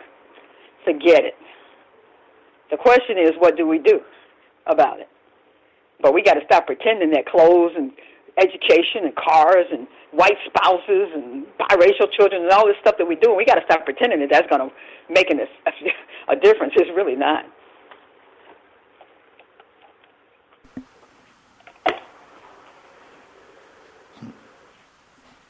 Appreciate that, M1. Caller at 4300-4300. Did you have a question for Pam? Yes, good evening. Can I be heard? Yes, ma'am. Good evening to the host. Good evening to Pam. You're my favorite. I'm going to keep this short and sweet. I have two questions. I tuned in kind of late, so I don't know if you already addressed this one, but I'm going to ask. First is, what do you think is the agenda and the purpose of Black Lives Matter? That's the first question. Second question is, you touched on it briefly a few minutes ago about gentrification, but when we think of gentrification, we usually think about white people. But I'd like for you to go in a little bit deeper on your thoughts on all these non-American Black people who seem to be coming here, Africans, Caribbean, and when I speak of Caribbeans, I guess I'm specifically talking about like Dominican people who are of darker skin. And I'm in New York City, so I see a lot of it. So you also have Asian people, people of Middle Eastern descent. I'd like to get your thoughts on the influx of all of these. Some of them are Black, some of them don't categorize themselves as Black for the most part. What do you think about that and displacement of Black Americans and your thoughts on the true agenda and purpose of Black Lives Matter? Thank you so much for taking my question. Okay, let me see if I got the questions. I know one was about Black Lives Matter, another was about the influx of non-white immigrants, I think. And, okay, Black Lives Matter, I think it probably began as a very sincere movement. My fear is that anytime something picks up steam, they find a way to infiltrate it and direct the organization in the direction they want to go in. I think that the people that initially started it and a lot of people participated have good intentions. I don't think what they're doing is going to make any difference other than it could galvanize them or spur individual on to perhaps doing something beyond that, maybe changing what they think and say and do, and that would be good. But as far as changing the system, it's not going to do it because. Well, yeah. No, I was just going to add that we know that what's his name, Warren Buffett, financially has backed them. So I have my theories on the purpose of it. I feel like they're here to kind of like agitate white folks. That's just my theory. But just knowing that fact, and they don't really seem to have a real clear direction other than going to different places and maybe protesting. So yeah, anytime an organization starts picking up steam or getting national attention, it's going to be infiltrated. And it's going to be guided in a direction that makes it essentially futile. I think if the Black Lives Matter one of those movements, I would be surprised if it wasn't. I think a lot of the young people that are in it are well-meaning, and I admire them for at least attempting to do something. But protesting and doesn't work. Again, old strategies for recurring and new problems. And I personally think when the media, I do think a lot of it is about agitation and instigation. You know, I do think it's about making black people the focus rather than the people that are wrecking the economy, rather than the people that are stealing people's blind and taking jobs from Americans and all the other things that are going on that are getting ready to happen. I think it is about making black people the scapegoat by constantly showing black people talking and complaining and protesting and blah blah blah. You know, just that lightning rod. I think black people are being posed as a lightning rod for white rage. And then when you have the movies come along, like the Purge movies and The Secret Life of Pets, very deceptive, these cartoons. When you have that, again, it feeds into that white psyche and makes it appear that their biggest problem is black and non-white people. So I believe that, yeah, the Black Lives Matter group probably has been infiltrated and being steered in a direction that's going to benefit the system.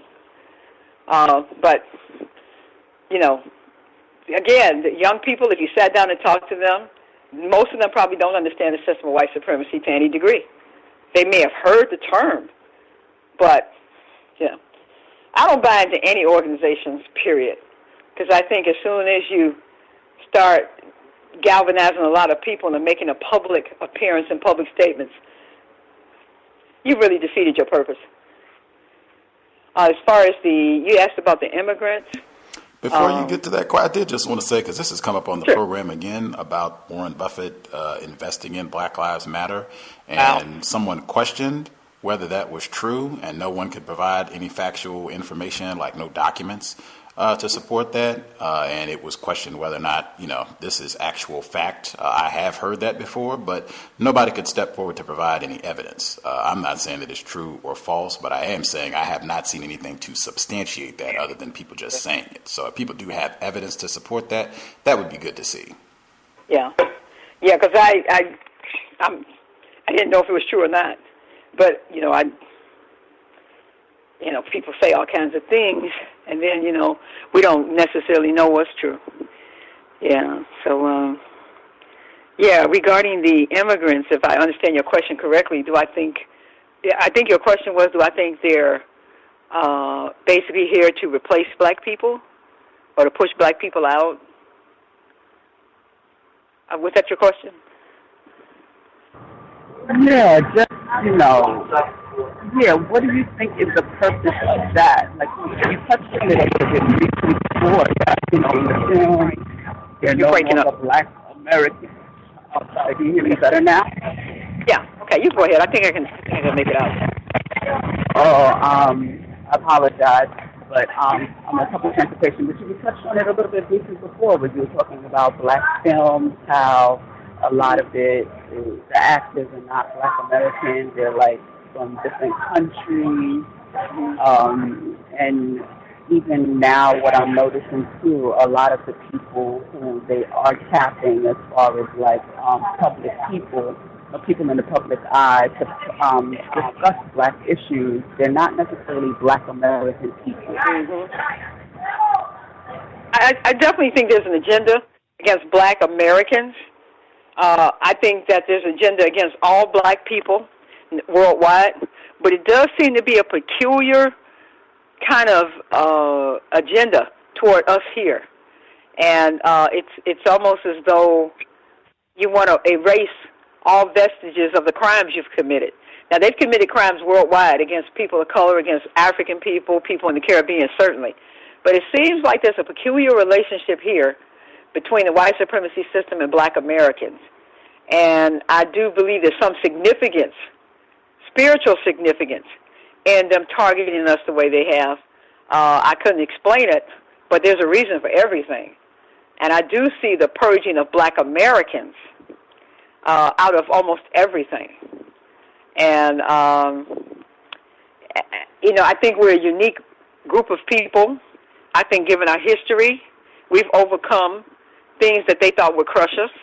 We're still in a bad situation. We still have a lot of psychological damage. But I still think there's something resilient about black Americans in particular.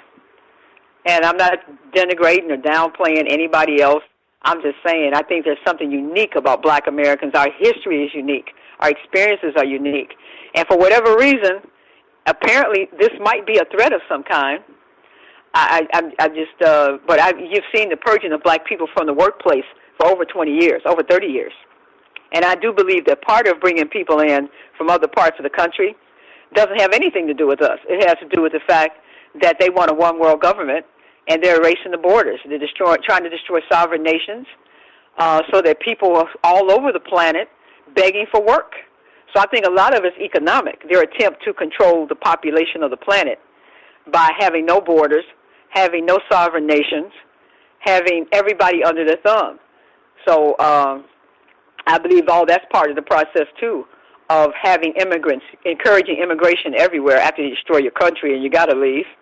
But having immigrants everywhere is the idea that, sooner or later there won't be any sovereign nations anyway if they have their way. So I think some of it doesn't have anything to do with us, but I do think that there's a concerted effort that we're definitely being targeted for some reason.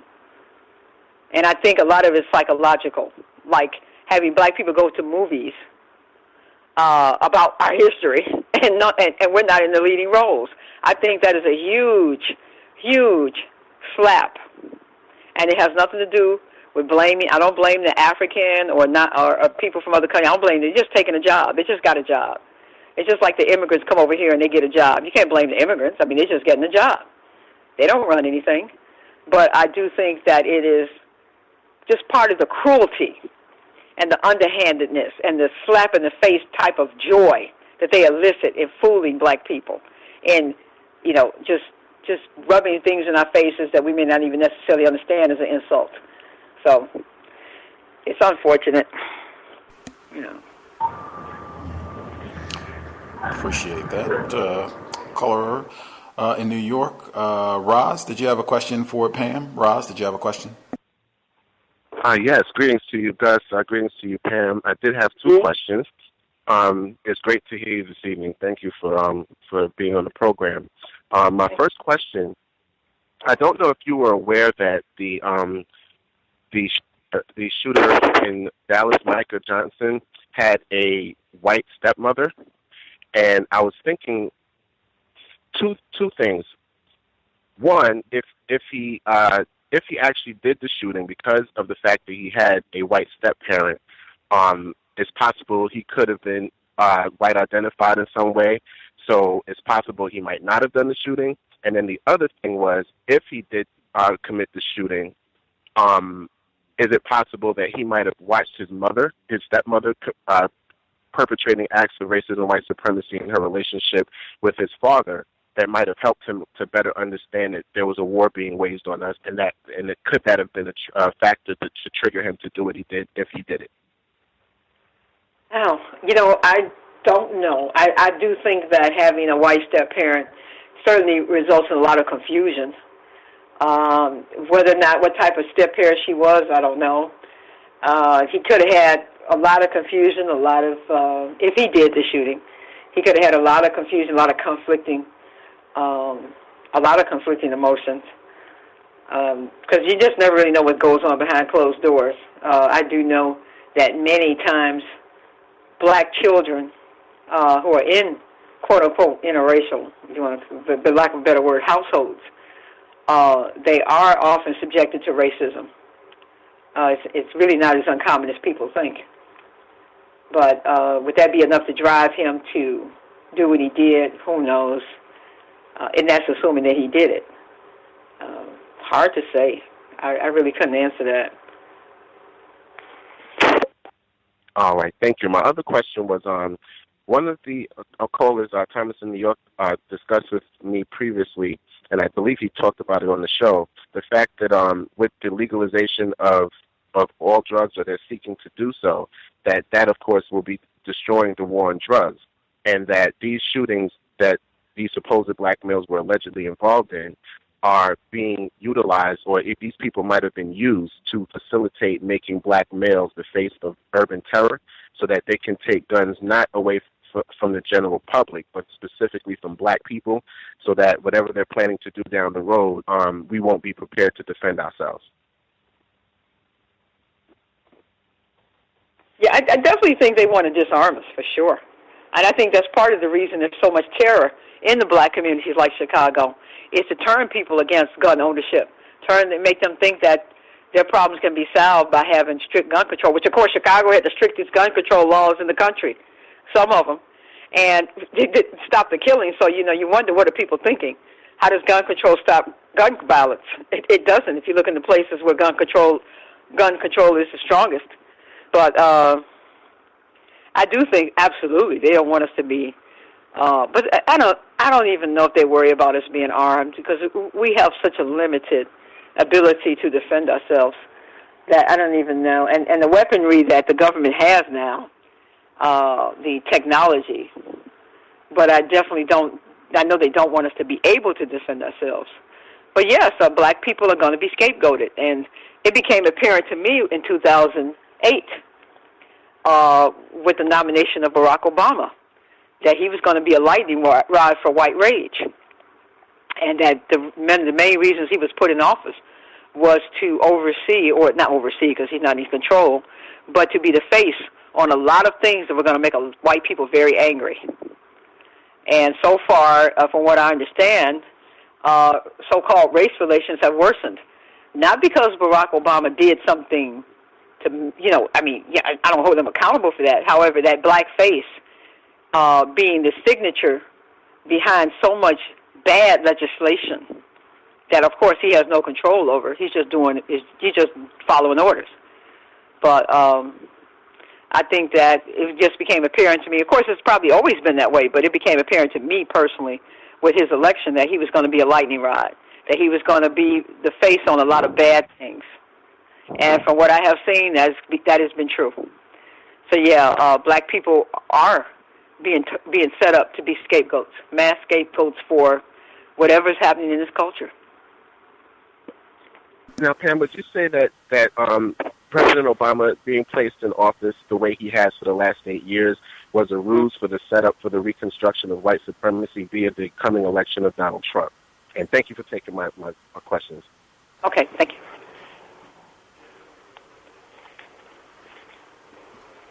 Did you hear the question, Pam? I thought he was making a statement. I'm sorry. What was the question? Oh, the question was, do you think that the setup of President Obama taking office and being in office for the last 8 years was more or less a ruse for the reconstruction of white supremacy in the form of the upcoming presidential election, which I believe Donald Trump is going to win, and he's going to be the face of the reconstruction of white supremacy? I think it's possible, because it's possible that, yes, they have they do long-term strategies. They're not like the rest of us. We might plan a year or so in advance. These people plan decades in advance. And I believe the black presidency was planned decades in advance. And this whole thing was a setup. And yes, it was a setup for a purpose. And could the purpose, like you said, be the reconstruction of white America or America via a candidate that claims he's going to do it? That could possibly be, but I do believe that the Barack Obama presidency was planned well in advance. And I believe that it certainly fits into the house of cards that they've created. And did they know that Donald Trump, if Donald Trump becomes president, was it planned? Yes. If he becomes president, in my opinion, it was planned. It's not a fluke, it's not a wild card, it's planned. Because they don't let things happen by accident. Not things that they can control. The things that happen by accident are things that are out of their control. But nothing that's in their control, and certainly the presidency is in their control. Nothing that happens that they can control happens by accident. It just doesn't make sense to think that they would let something happen that they didn't want to have happen if they could stop it from happening. So, America's headed in a certain direction, and I think that should be clear to non-white people, particularly black people. And all the political things that are coming into place are all part of their strategy. Before we hit the next question, I think, and this even just further goes to why I said I would like, some substantial evidence if people are questioning or going to consistently ask this question or make this statement in terms of Black Lives Matter being given money from Warren Buffett. Thomas in New York wrote in saying it was George Soros, and that's the name that I've generally heard associated with having given Black Lives Matter money. But I haven't seen any evidence of that either. And the Daily Beast, they have an article that is titled, "No, George Soros didn't give $33 million to Black Lives Matter." And this was written in the summer of last year by Ben Collins. Now, again, it could be, maybe it isn't, but at least there should be some evidence, like where did people get this information from, that this money was given, by whom, and, just evidence. We should ask that all the time anyway, because deception is the major weapon in the system of white supremacy. Just evidence in terms of where people got this notion from to begin with, and then we can move forward and make an accurate evaluation of things. Person wrote in a question. This is someone who said that they were born in your area of the world, Illinois. The question they wrote, I grew up in the city of Chicago's West Side, K-Town to be exact, Adams and Kenton, between Jackson Boulevard and Madison Street, where it has been known and popular for a couple of decades or more, where non-white black female prostitutes solicit Those who are familiar with Mr. Neely Fuller Jr.'s book and recent thoughts regarding the 8th area of activity, sex, in which he postulates, according to the plans of the white supremacists, the black female vagina and its value is to become obsolete, and the white male anus is to be the new black vagina for the black male. And the black females are directly or indirectly being taught that the holy grail of supreme sexual real estate is the white female's vagina. If you are familiar with that area, have you seen recently a plethora of black men or black male transgender prostitutes? My siblings not only have witnessed the increase of black males in that area, but also territorial fistfights between the genders. Yeah, I know what area he's talking about. I'm never over that way, so I haven't seen the makeup of what's going on over there. But I do agree with the premise that the black female sexually is becoming obsolete in terms of being portrayed as a sexually desirable person. You never see that. If she's in a commercial, the rare time she's in a commercial, she's always by herself. She's by herself or with her children. She's never with a man. If she's in a TV show or movie, it's always some kind of problem or, this and this and that. So, yeah, the black female is literally being portrayed as something undesirable. The white male, black men are literally being portrayed increasingly as homosexuals. If they're with a white woman, which is a form of homosexuality in terms of the power makeup, I do believe that black men and women are being warred upon sexually, absolutely. And I do believe that behind a lot of it is the hidden white male homosexuality that's rampant throughout this culture. And that the black male has become the more desirable sexual partner for the white male than the black female. And a lot of us don't understand how the homosexualization of our children, particularly the male children, is really, really, really taking hold. And some of it, I think, could be food-related, because you certainly can put substances in the food to upset the hormonal balance of people. A lot of it is psychological programming through the media, and some of it is situational, where a lot of, which I was surprised, but over the last several years, I became aware of how many black boys are being raped by white males, by adult white males. And it's just a war. It's a war against us sexually. It's a war to pit us against each other. I think but this is my opinion. I could be wrong about this next thing I'm going to say. But the homosexuality I see amongst black females, I call it situational homosexuality, from the sexual confusion and the overall feeling that they're not going to find suitable male partners, or that they're not sexually desirable to black males, I think has led a certain percentage of the black female population toward finding an alternative to the failed black male-black female relationship. And so I do just think that all this is a byproduct of the war against us that we do not understand. And a lot of this comes from the sexual perversion of white people collectively, who have been allowed to run rampant, run their sexual head games and body games on us because we don't understand what's happening. But yeah, I can believe that. I can believe that the thing that he described over there on the west side, and probably not just the west side, but probably in multiple other places, is happening. It's very scary to watch the casualties mounting. Black people in this mass sexual confusion. It's really very alarming. Female caller in New York, did you have a question for Pam? You should be with us. Can I be heard? Yes, ma'am. Good evening. I just had, regarding Pam's comments on HBCUs and getting rid of black people, I just had commentary, so I'll save it to the end if I have time. Appreciate that. Caller at 5992, did you have a question for Pam? Yes, hello everyone, and welcome, Pam. Hey. I came across an article about the Dallas Police Department.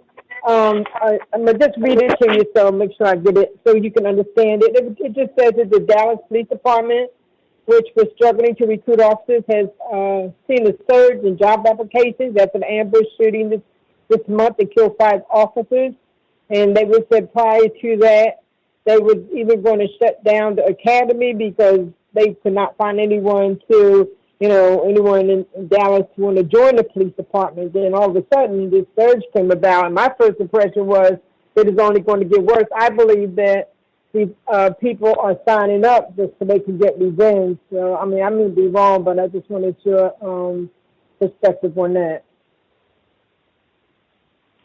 You know, hearing that, my first thought is it doesn't sound true. In this bad economy, nobody wants to join the police force. Literally a very stable job that pays a living wage, good benefits, retirement benefits, and this day and age, somebody doesn't want to join the police force? I just find that a little, I understand that you read it. I just find it a little hard to believe. And I do think that it could certainly be something that's being hyped up, as though to say, look at what's being driven to do. People didn't want to join the police force, and now people are breaking the door down to join the police force.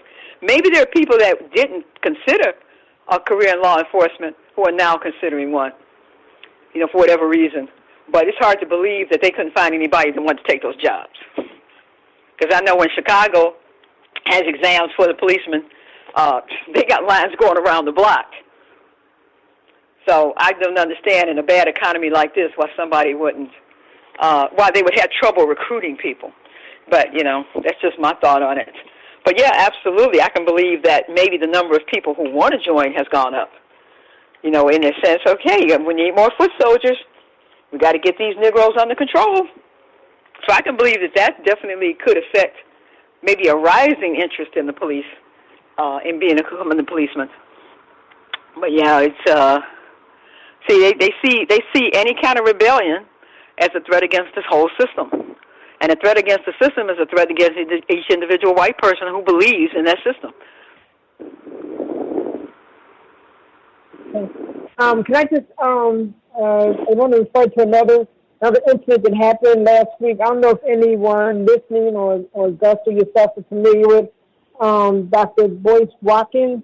He has a YouTube page where he comes in on a regular basis, talking about the issues going on with black people in America, and he also have a business. He have a business, for black people, and he got like 22,000 students. So last week, the New York Times called him up and started battling him about Mr. Gavin, the alleged Baton Rouge shooter, because he was a student in Dr. Boyce's class. And Dr. Boyce was on YouTube telling how he was constantly being badgered and questioned, and he was kind of telling people that he didn't really know this person. And, then it came to the, he came to a book signing of mine, but I still don't have no involvement with him, et cetera, and they kept adding it. Then the next day he came back on YouTube, and he was telling us that he said either he's paranoid, but there's a police car just being parked outside his home, and he was just letting us know what's going on. So my point of this, when I heard you earlier said we need to be educated about the issues, but see, once we're educated, we can't even discuss them. So I think my question is there anything that you can suggest that we can do once we are aware of the facts? Should we not talk about them? Should we talk about them? It seems like we just in so much danger if we do. Well,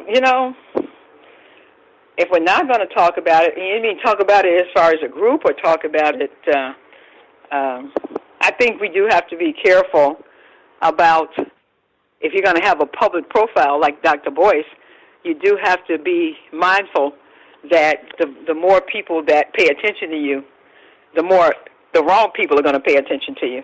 So you always have to be mindful of what you say, and try not to set yourself as a target. Should you stop talking? Absolutely not. Absolutely not. Believe me, I'm not the bravest person that you ever want to meet. If I see some danger coming, I'm running. However, at some point, you have to develop some sense of personal courage. And what that courage represents is up to the individual. But we can't expect to change anything if we won't even acknowledge it. And we can't expect to change anything if we won't talk to our children about it. I mean, at some point, black people, all of us, are going to have to get some courage, and that is stand for something. And even if you're not making yourself a public, profile, there's a lot of things you can do, and you still stay below the radar. Like in, I think, all 4 of my books, I talk about the ways that you can, constructive ways that you can fight against the system without putting yourself at any risk.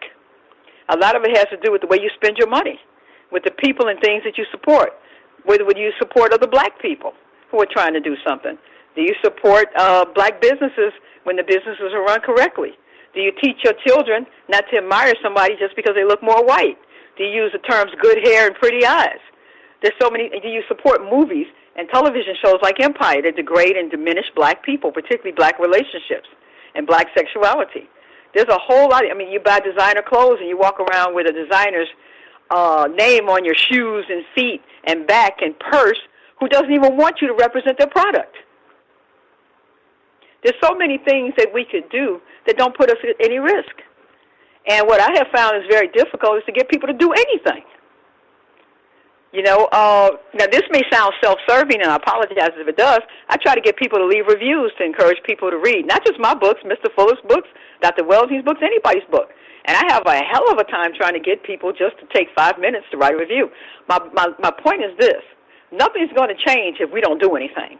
And nothing's going to change if we remain apathetic and uninvolved. Nothing's going to change. I think too many of us are waiting for somebody else to do something. And we want to stay safe and silent in a corner someplace, waiting until the bread is cooked and the wheat's been harvested, and then come up for a slice. Well, it's not going to turn out that way. More people have to get involved, and you make your decision on what you're going to get involved in. You don't have to be in Black Lives Matters or start a Dr. Boyce type of channel. But there's so many things you can do that put you at no risk, that actually save you money. And I'm just saying, find something that you think you can be constructively engaged in and do it. Appreciate that. Hey, thank you. The only thing I was going to add, I think Ramona Africa from the MOVE organization, she was on the program yesterday. The point that she made that someone I hear frequently has made consistently, the system of white supremacy, this problem has to be solved because there are so many black people, the majority of black people, like Rekia Boyd, Sandra Bland, Tamir Rice, Eric Garner, they were not talking about racism, white supremacy. I guess you could move Sandra Bland out of that, she was. But the rest of the folks, you can move her out and we can just replace her. Michael Brown Jr., lots of victims of white supremacy. Alton Sterling, we have an endless list of black people who have been terrorized, killed. All of Daniel Holtzclaw's victims, this raping enforcement officer in Oklahoma City who was exclusively raping black females. If the problem would be solved by just black people saying, well, I just won't talk about racism, well, then fine. We could just shut the cows down. Pam, don't you write another word, and we'll just behave and be good little Negroes, and this problem will be solved. That's not what this is. White people terrorize and abuse black people all the time, regardless of whether they're saying anything about racism, white supremacy. So certainly they do harm. They have harmed, including killing a lot of black people who have tried to solve this problem and openly discussed racism, white supremacy. But they do that anyway. And that's why we need to be focused to solve this problem immediately. The person who called in from a block number, did you have a question for Pam? You should be with us. Yeah. Can I be heard? Yes, ma'am. Okay. Hi, Pam. It's good to talk to you again. I just want to ask you a couple of questions. What do you think about a lot of black people saying that we should put all our money in black banks when a lot of these so-called black banks aren't even owned by black people? And do you think it would be wise for a lot of black people to just leave this country and repatriate to Africa? Do you think that would be something that would be considered wise? Yeah, I heard about some rappers I think in Texas that were going to put their money in these black banks, And again, you're right. It's important to know that these are black-owned banks, because if they're not black-owned banks, we're getting fooled again. I do think people are trying to do stuff, but I do think that without an understanding of the system, it's just going to be, it's just not going to have the results that they want. I think this understanding the systems the best of your ability is important before you have any kind of strategy. You just can't jump and, put the cart before the horse. You have to actually have a horse. You have to actually have some mode of transportation to get someplace. The cart's not going to pull itself. And we keep building carts with no horses attached to them. So I think it's just imperative we understand the system. And unfortunately, white supremacy is global. I don't think we're going to be able to expatriate to another country and get away from it, because they're attacking Africa right now under the this current administration's of AFRICOM. They're attacking African nations. A lot of these cheap oil prices that people are so happy about is really economic warfare against oil-producing nations, and it's hurting their economies. So it's not to give you a break. It's not because there's an oil surplus. I mean, where'd the surplus come from? People still have cars. More people have cars than ever before. Where'd the surplus come from? So this is an economic strategy to harm the oil-producing nations. I heard Nigeria is having a lot of problems. So I don't think leaving this country is necessarily going to solve the problem until we change. See, the most important thing we have to do is we have to change who we are, where we are. And yes, I would love to see us go someplace else. I'm just not sure that we could go someplace else and take this current mindset we have and make a difference. Because we have to change. We're going to take ourselves everywhere we go.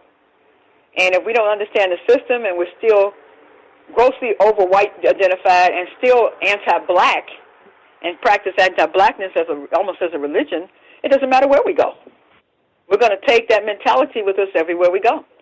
So we got to take a stand where we are and change who we are. I think that would be the most constructive thing to do, is change who we are and change what we do, say, and think. Okay. Thanks a lot. I'll mute myself. The caller at 3844, did you have a question for Pam? Yes, I want to follow up on the woman who's asking about the immigration from non-white people. I've heard it theorized by people that the African immigrants are being used to push out so-called African Americans so that they can replace the slave story history with the immigration story, and so people already don't know about it. And then that'll further facilitate them getting rid of black people, period. I wonder, what did you think of that theory, and have you ever heard of it?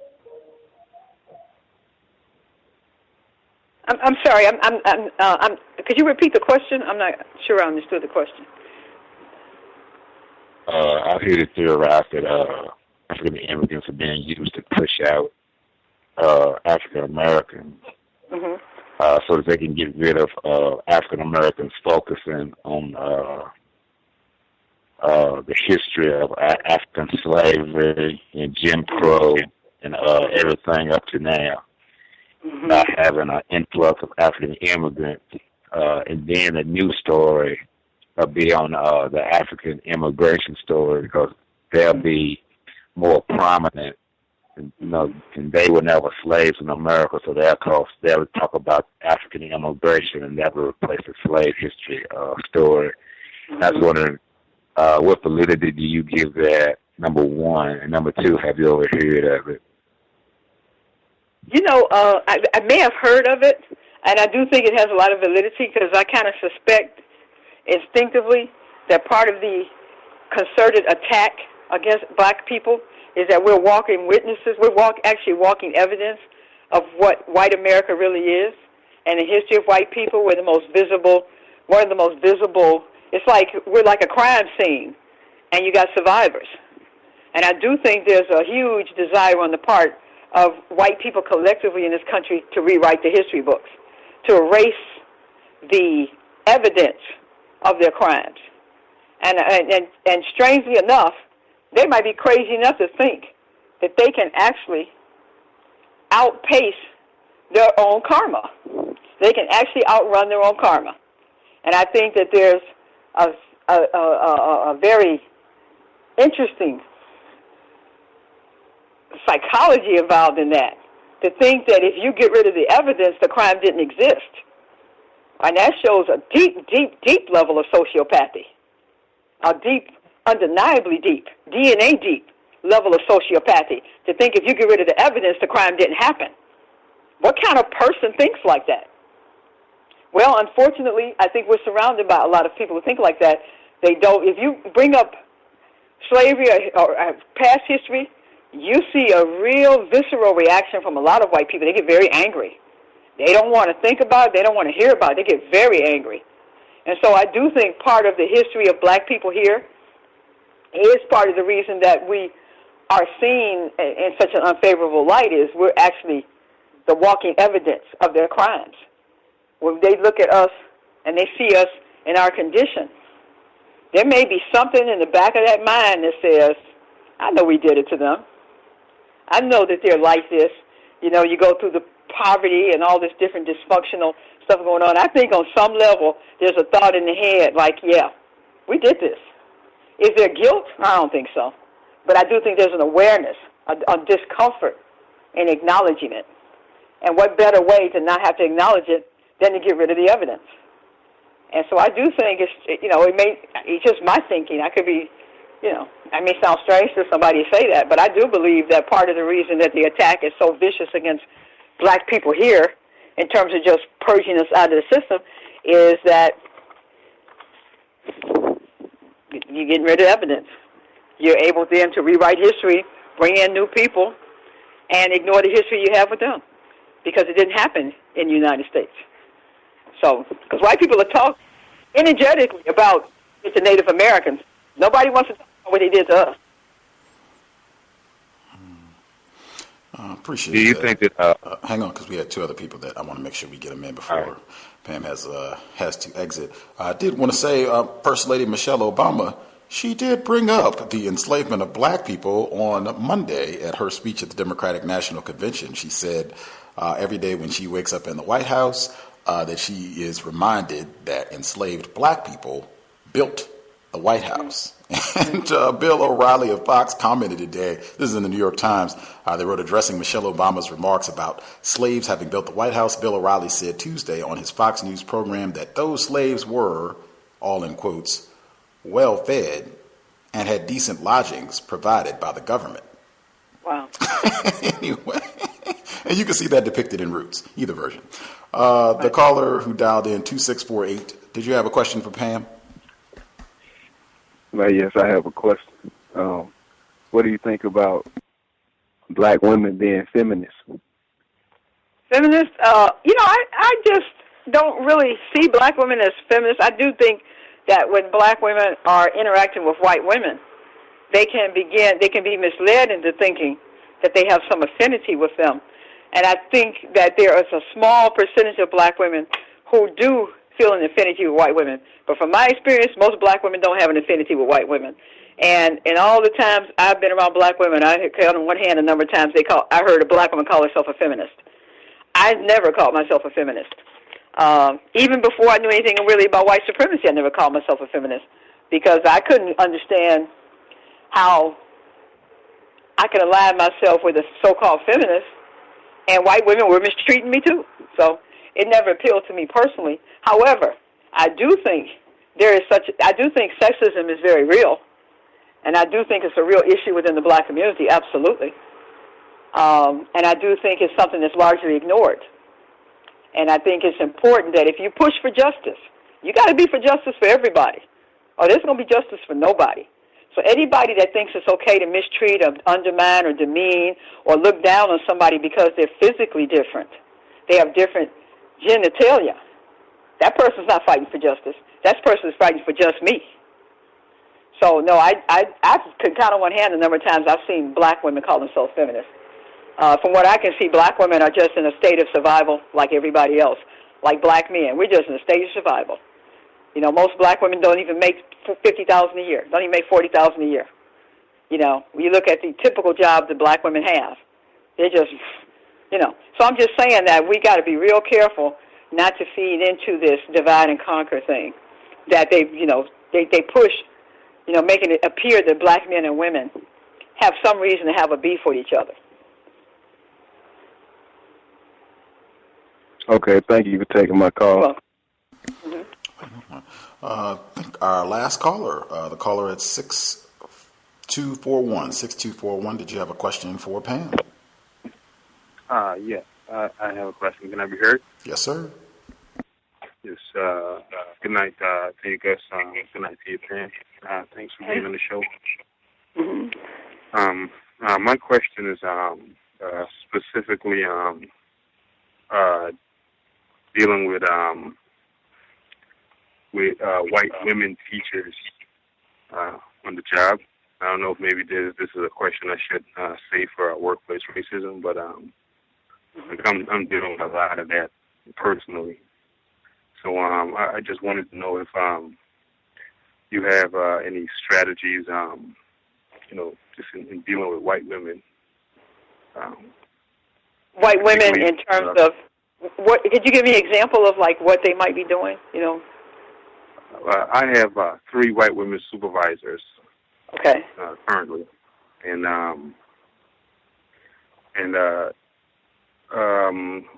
you know, they're conspiring against me. You know, like they're doing all kinds of things to change my schedule.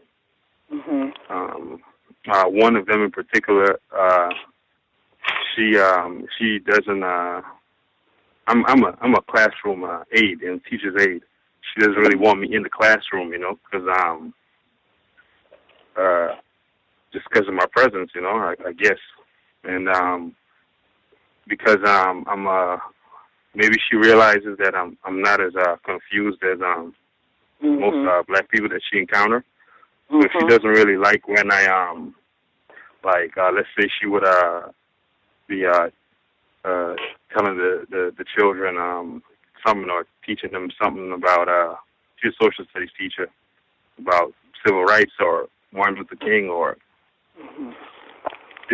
pretty just dismissive about Malcolm X. She absolutely does not entertain talking about Malcolm X with the children, but I always do, of course, you know. And you know, she doesn't like that. You know, she doesn't like when I don't go along with her lesson plan. That would be the correct word. So and this was last year.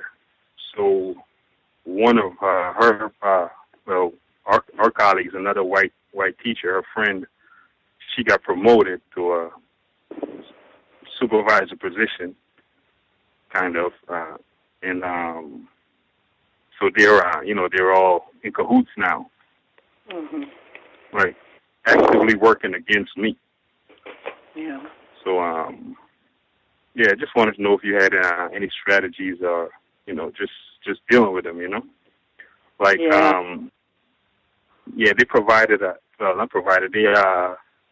the new supervisor. She sent out some personal information survey with like all kinds of questions of wanting to get to know you, you know. I mean, she knew me for 2 years now. We've been working on the same job for 2 years, but now she's a supervisor. She's sending out a survey to get to know you, you know. All kinds of personal questions, you know. Like one of the questions is, how do you act when you're angry? How do you react to things when you're angry? What is your biggest pet peeve? I mean, when I read the questions, like I told her I don't feel comfortable answering all these questions. It seems like it's like a dating app, like, you know, like I'm submitting for someone to get to know me, like personally, like, you know, like personal things, like to get to know my profile or whatever, whatever they're trying to do, you know, psychological profile. They even had us do some enneagrams, personality quiz things to kind of see what personality type you are. It's like so ridiculous, you know. The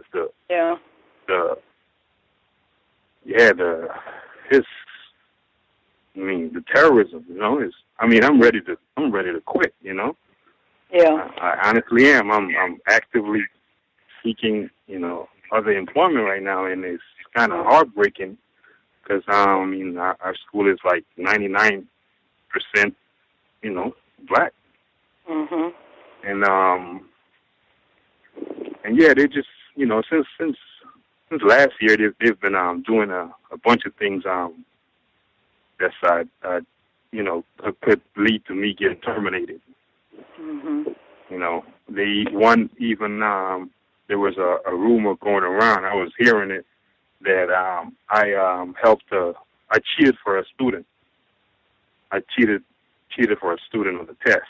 Mm-hmm. I was his proctor. He has one-on-one testing, and I was his proctor for 3 benchmarks, and his grades increased. He was like one of the most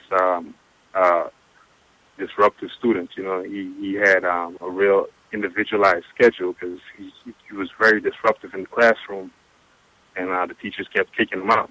So I took on the task of working with him individually when this would happen.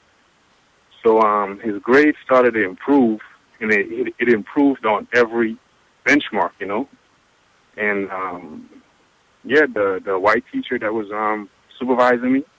Caller, I just wanted to hop in because Pam doesn't have full time to be with us till the end, just to give her a chance to respond. And certainly I more than empathize with the terrorism that you're experiencing on the job. And if you have the time and interest, please dial in tomorrow. And folks, I'm sure, would appreciate if you want to share kind of what you're experiencing and give some of their thoughts and input for workplace racism tomorrow. But I did want to give Pam an opportunity to respond before she has to exit.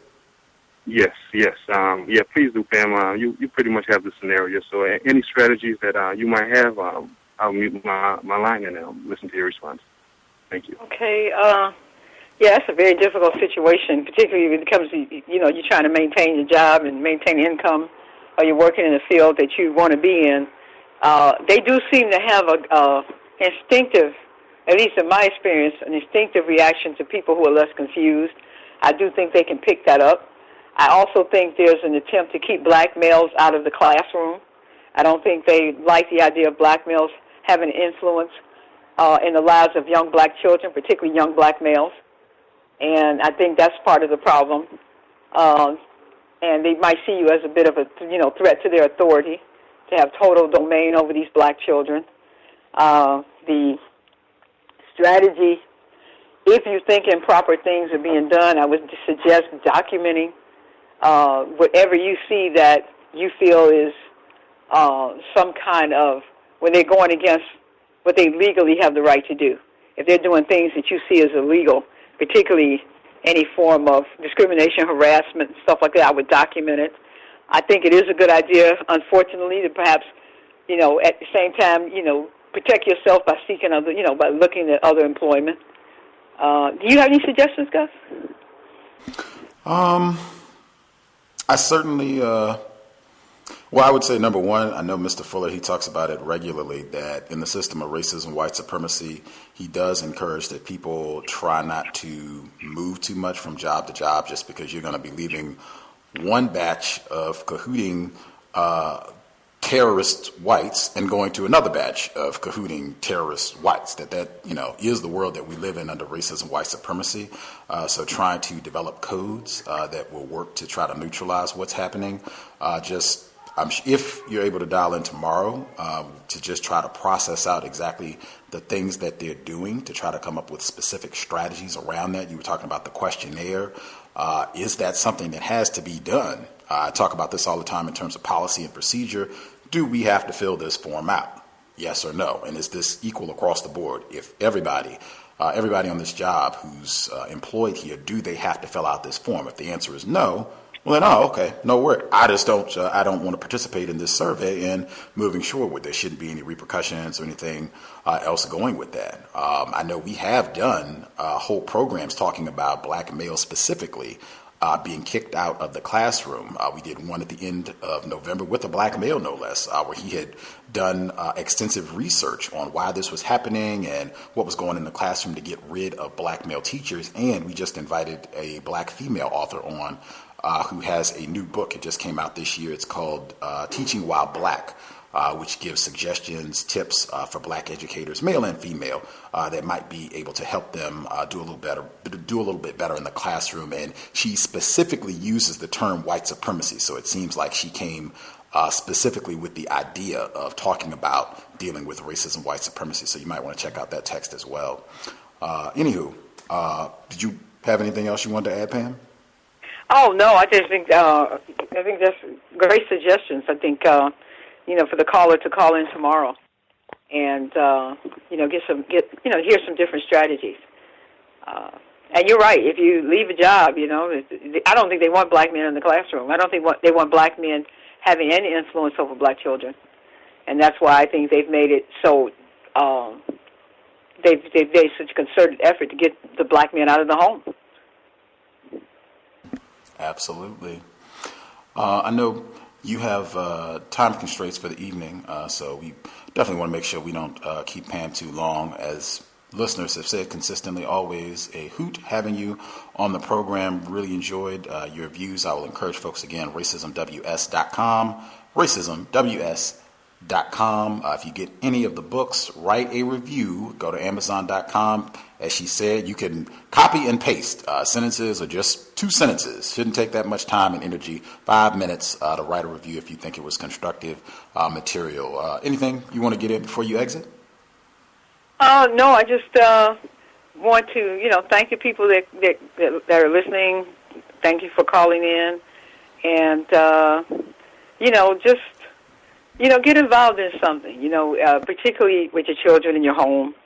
We got to stop keeping white people's secrets. Think about what an advantage you would have had if you'd understood the system of white supremacy when you were a child. And if you think that it's going to put your children in danger, think about how dangerous it's been for them already, the ones that didn't know anything about it. It didn't help them any. Matter of fact, it actually can increase the odds of danger because you don't have an understanding of the system. So I just say get involved in something, participate in something, educate yourself, and just keep your war hats on. Hear, hear, hear, hear. Context of white supremacy. Once again, Pam, thoroughly enjoyed it. We will certainly look forward to having you back on the program as soon as possible. Keep up the outstanding work. I know folks appreciate the books that you've written and the blogging efforts, so keep up the outstanding work, and we will look forward to having you back on again soon. Stay as safe as possible, and we'll speak. Okay, and thank you for having me. Oh, for sure. Anytime. Context of white supremacy. Have a great evening, Pam. Okay, you too. Mm-hmm. And to all the callers. Thank you. Good night. Good evening. Good evening. Always grand to have Pam on with us. We'll hopefully have her back again. As I said, I knew she had time constraints where she couldn't be here till the very end, so I'm glad we were able to motor through and hit all of the calls without too much dallying. Everybody, I think we were able to get everybody who dialed in who had a question for Pam. There were 2 people who were outstanding. They commented from the very beginning that they had comments, not questions. I wanted to make sure that they were able to step forward so they could get their comments in. I think it was 2 Black females specifically who dialed in and acknowledged that they just had comments. I think one of them was our Black female caller in New York. Are you with us, ma'am? Yes, I am. May I be heard? Yes, ma'am. Yeah, I just had an observation that correlated with something that Pam was talking about with regard to HBCUs not being required and Black people not being required underneath the system. It just seemed that the neglect of HBCUs and the advancement of eugenics in the area of the world known as South Carolina are directly correlated. I just want to say at the outset that I love my HBCU. But last year, as many of us know, we discussed that, it might have been 2014. I think it was around the end of 2014. I think it was last year because we were ahead of the curve before it got to Dillon Storm. Okay. We had done all those programs in South Carolina. That's right. That's right. It was last year. South Carolina State was on the verge of losing its accreditation and closing due to lack of state funding for the programs. And these same programs get massive amounts of money at white schools and colleges in South Carolina. However, after court battles and many meetings, the state granted accreditation to South Carolina State University with the agreement to dismantle, restructure the board, cut jobs, and bring in a new president. Yet, I've recently found out that the state aggressively pumps monies into a community relations program entitled the South Carolina Campaign to Prevent Teen Pregnancy, and their mission is, I quote, to improve the health and economic well-being of individuals, communities, and communities in the state of South Carolina by preventing teen pregnancy. To achieve our mission, we work with a variety of programs, public, private, school, and community-based in all regions of the state. So this sounds like Planned Parenthood and every other means to kill black babies to me. And it essentially appears that while the state voted to save the accreditation of the HBCU, it also approved funding strategies to keep it open. But the balance was assuring that there are no black babies in the future to grow up to be educated, and reinforcing the closures of this particular HBCU. And probably these programs are rampant across the country, and have direct impacts on HBCUs. I'm quite sure, white states statistics and numbers, like we talked about, way in advance when they're making these plans. So, ironically, I just wanted to say, of course, the person in charge of this organization is a black woman who, ironically, is a graduate of South Carolina State University. So I just wanted to make that comment, and thanks for taking my call. I think Pam talked about that this evening, and we talked about that before.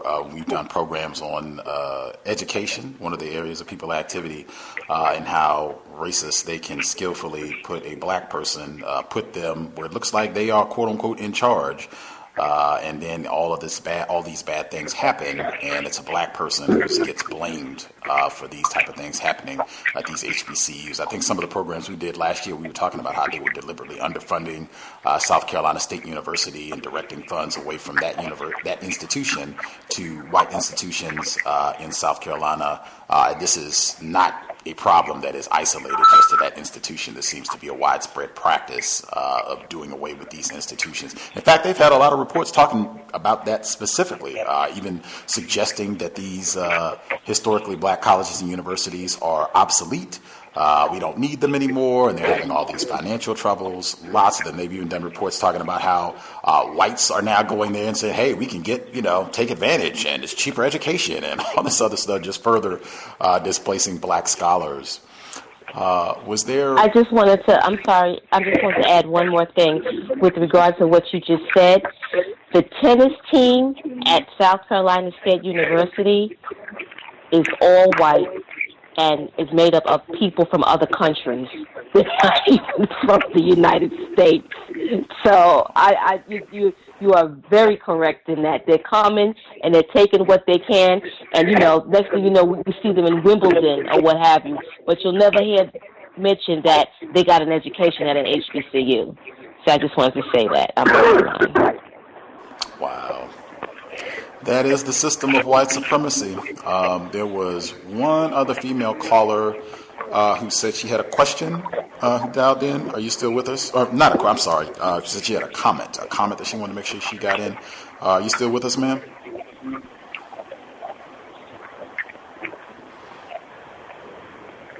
It was a female. I don't remember. It was a lot of people that dialed in, so I do not remember the exact number. But I know it was another female caller. She said she just had a comment that she wanted to make. Are you still with us, ma'am, or did you tune out?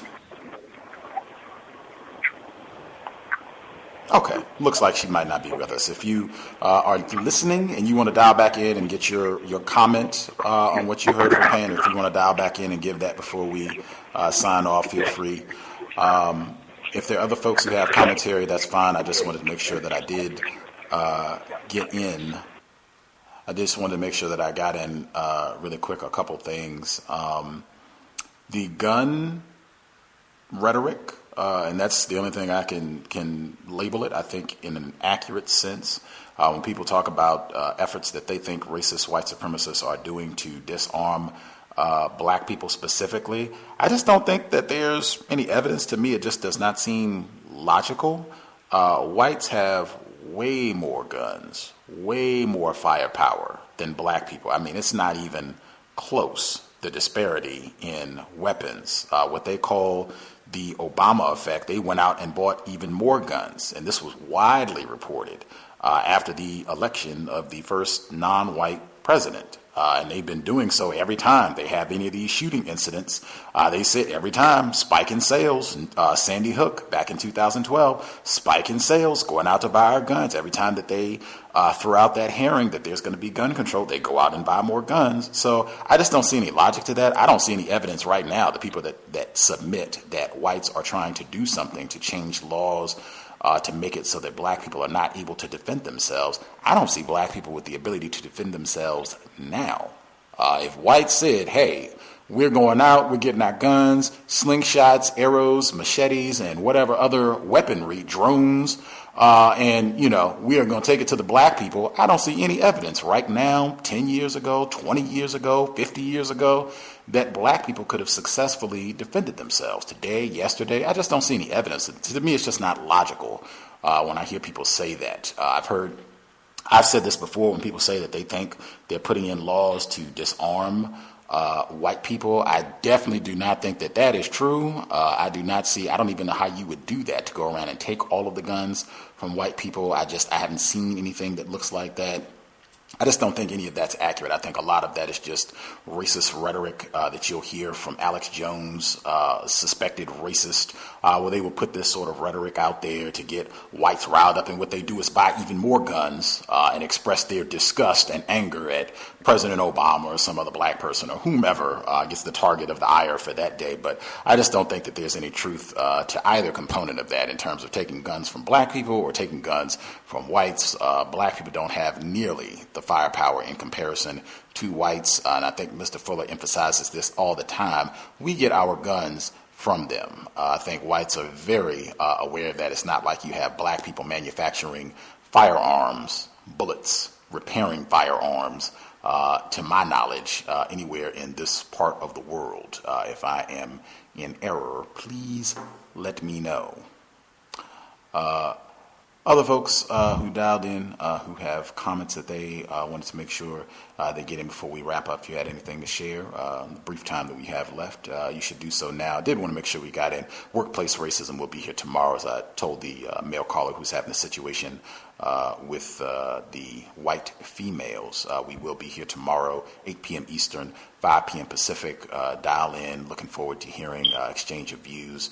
If you have figured out some codification to minimize your problems on the job, definitely be the first one to dial in. If you are an entrepreneur, I say this all the time, if you're quote-unquote self-employed, definitely dial in and let us know how you are navigating racism, white supremacy, how it's impacting you, and particularly if you figured out some strategies that are helping you to minimize problems. I just remembered one other quick thing I did want to say, because I did see some people even on my Facebook page going at Marilyn Mosby and criticizing her and saying she's useless and not worth this. I would say, number one, anybody who, wants to call out another victim of racism and say that this person is useless in terms of how they have responded to any particular facet of white supremacy racism, I would like to know, how useful have you been in solving the problem of racism, white supremacy? Any aspect of it. If we're talking about Marilyn Mosby specifically, how useful have you been to see to it that no black person is ever a victim of police terrorism ever again, and if they are, you make sure that correct, just, punitive action is taken? How useful have you been in that effort? And if you can't stand up and outline, oh yeah, this is what I've done, this doesn't happen anywhere around me. Anytime that I hear about this, it happens in my presence, someone lets me know. If I read about it in the newspaper, boom, I get cracking and I make sure it doesn't ever happen again. And if it does, you're going to have to answer to me. If you cannot say that, I don't want to hear any gripes about Marilyn Mosby, what she did, what she didn't do. She is a victim of racism, white supremacy. And I'll repeat what I said on my Facebook page. It's been my observation that victims of white supremacy, frequently our expectations are way out of alignment with the reality of white supremacy, racism. And I think a lot of that just goes back to what Mr. Fuller has on page 1 of his book. If you do not understand racism, white supremacy, everything else that you do understand will only confuse you. And I think Pam said on the program today, that is something that we end up investing a lot of time in, as opposed to focusing on the problem. We squabble, bicker, blame other black people, victims of racism, and that is not worth a pecan. Did other folks have any comments they wanted to make sure they got in before we conclude things? Yes. Can I be heard? Yes, sir. I just wanted to follow up on what you were stating about. I believe that you were speaking about something about weapons on the behalf of non-white black people retaliating that way. Also, one important aspect of any fighting force is supplies, and non-white black people don't have control of any supplies. If they decided to cut off our means to feed ourselves, there will be black people starving to death. An army also needs bullets. I don't know too many black gunsmiths. I imagine there's not a whole lot of them. So they can cut weapons being useful by not having any ammunition for that purpose. Fuel is also needed in the process, and I don't know of any black people who have control of gasoline, the production of gasoline, let alone talking about the transportation of it to place to place. Most of the non-white military forces I know of, if they were marginally successful, they had a white powerful group supplying them with those resources, such as the white people who call themselves Russians with Vietnam, is where they got a lot of their supplies on a continuous basis. So that's just something to think about. One thing that I think is relevant and would speak in a resounding way, maximum compensatory justice in its accurate form does speak very loudly when carried out in its prescribed way. But the thought in mind of a large force at this point in time against white people, I don't think that's a reality, based on what I've stated before. Thank you. Can y'all hear me? Yes, sir. Yeah, I did want to just clarify my point from earlier, where I wasn't specifically calling out these two black males, Michael Jordan and President Obama, but I was just saying the power of kind of, you know, their influential like status in the media and such, and also the fact that they're black. I think that they kind of cracks the minds of a bunch of people, especially black people, when, you know, the way you think about like the victims of these police shootings in particular, and also the perpetrators or the alleged perpetrators as well. I mean, I find it kind of odd that that one person who engages armed men, suspected race soldiers, and a bunch of them can be called a quote unquote coward, but somebody who a police officer or some other white person who admits they're afraid or alleges they're afraid, and they shoot a black person, and they're never called a coward. And I think you got to think about connotation and denotation, and the connotation of the word coward, that's probably one of the worst clean words you can be called in the English language. And the fact that nobody that I think any of us nobody that any of us knows of who's committed these acts of violence against black men have been labeled as cowards, I think is very telling. I just wanted to clarify my point that wasn't meant as a gripe towards President Obama or Michael Jordan, just more of how language is used and how it can influence people's decision making and in the way things are framed.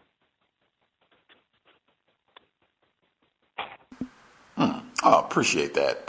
I didn't take it when you asked your question that was trying to disparage or put down Michael Jordan or President Obama for their comments. I thought that was what you were trying to get at when you just elaborated a little further. But I appreciate the clarification. I didn't take it that way beforehand. Yes, sir. Other folks, I see the New York Times, they just reported at least 66 enforcement officers have died in the line of duty so far in 2016, with 32 of the 66 were as a result of a shooting. 32 of the 66, and this is a national epidemic, it seems, from the writing of the article. I'll post it on Facebook if other folks would like to comment. I would love to see the number of black people that have died at the hands of enforcement officials, and including the number of black people who died in greater confinement from some sort of beating or hanging or whatever the case may be. I would love to see those numbers. I'm sure it's much, much higher than either the total 66 or the number 32, the number that have died as a result of a shooting. Other folks, anybody else that had commentary they wanted to make sure they got in? Yeah, hey, you go ahead, brother. Thank you. I just wanted to piggyback on what you were saying, Gus. I was recently researching how many black people were killed by police for a year, and I believe the number is at 135. Philando Castillo made the 135th black person to be killed by police for the year, according to what I read. That's more than twice the number of enforcement officials that have been killed this year, and that's including fatalities and other things. If they choked on a donut or whatever the case may be, that's more than twice. That's not even just limiting it to the enforcement officers who died as a result of a shooting. And I would even put another asterisk in there. Now, how many of these 32 that were the result of a firearm fatality, how many of them were shot by another white person? To even further clarify, since this all became a big to-do after what happened in Dallas and Baton Rouge, how much of this was white-on-white crime? Let's put it that way. Yeah, I'm aware of two such incidents, within a 100-mile radius of my house, where white assailants went and shot police officers, and in one case, I believe there was multiple of them, and it was not a peep from the national media about it. There was no narrative of the quote unquote war on cops or Blue Lives Matter or any of that. Man, they didn't care. Absolutely. I'm not surprised at all. that should be included. I think that should be brought up on a regular basis. Anyone when they want to get on that, police lives matter and this is ridiculous and calling people cowards, to make sure that this is applied uniformly, because you'll get many more opportunities to label whites when they go out and attack enforcement officials and what have you, to label them as cowardly shooters and war on cops. That is just another facet of white on white crime. But yeah, just bring that up. You'll get many opportunities. I'm sure there'll be some other whites who go out and do that this year before 2016 concludes. Ross? Oh, I'm sorry, you had dropped out for a second. I didn't know if what happened, so I'm sorry for interjecting. I was going to say, I just about a couple of things, but first about the whole coward thing. I think that it's very interesting that they will call them cowards, because these are people who filmed themselves prior to doing what they did supposedly, and they understood that they were walking into a situation they would not walk out of, and they went against people armed with guns that basically their entire history is organized terrorism, but yet they're cowards. And I just believe that is another form of reverse psychology, so that no one else thinks of any sort of violent retaliation for what has been done to us as a viable option. I think that that's really one of the psychological plays on this, just logically speaking, in the system of white supremacy, that would be a logical play for them to do. Now, I liked her comments when Pam spoke about Donald Trump, when I discussed the fact that because I really feel like, Obama was kind of the setup so that, he would be the new Ben Tillman that they're going to reconstruct white supremacy under. And it seems to be going in that direction, even with how everything's going with the Democrats and how it looks like everything's falling apart in the Democratic Party. I think it just bolsters his ability to get in even more.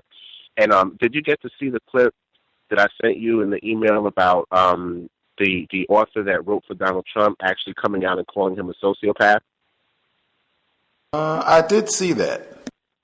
Okay, I found that very telling when he discussed the fact that Donald Trump could not even hold his attention long enough to even write the book. He had to write the book in spurts, and his narcissism, and just how, just when he describes who he was, and when he discussed specifically the fact that he said he felt that there was any sort of major event in this country, I guess similar to a 9/11, he doesn't know how Donald Trump would even be able to respond to that with such a short attention span.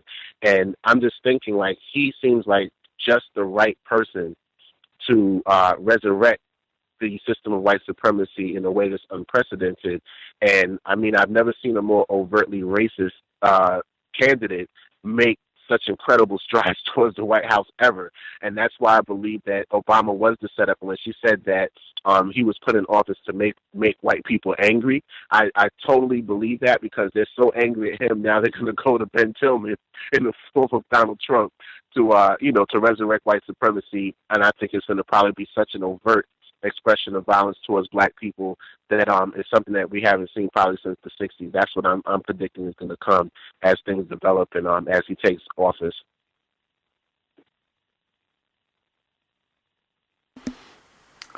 Something to behold, for sure. Something to behold. Did we miss anybody? Anybody else? Last few minutes here before we get ready to wrap up. Anybody else who had commentary they wanted to make sure they got in before we are all done?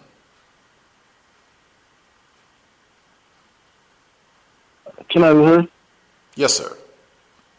I just wanted to encourage the caller that was talking about his school situation to call in tomorrow and pretty much every Thursday. Sounds like a pretty dangerous situation that he's in if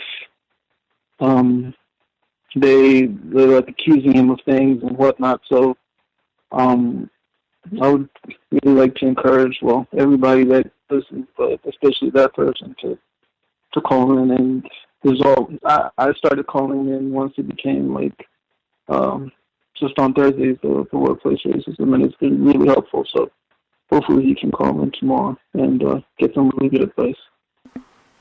Appreciate that. For sure. I know on the cheating thing, because I think that was one of the allegations where they said that, you might have helped a student cheat during an exam, or because you were proctoring the student or what have you, were kind of there to supervise or aid or what have you.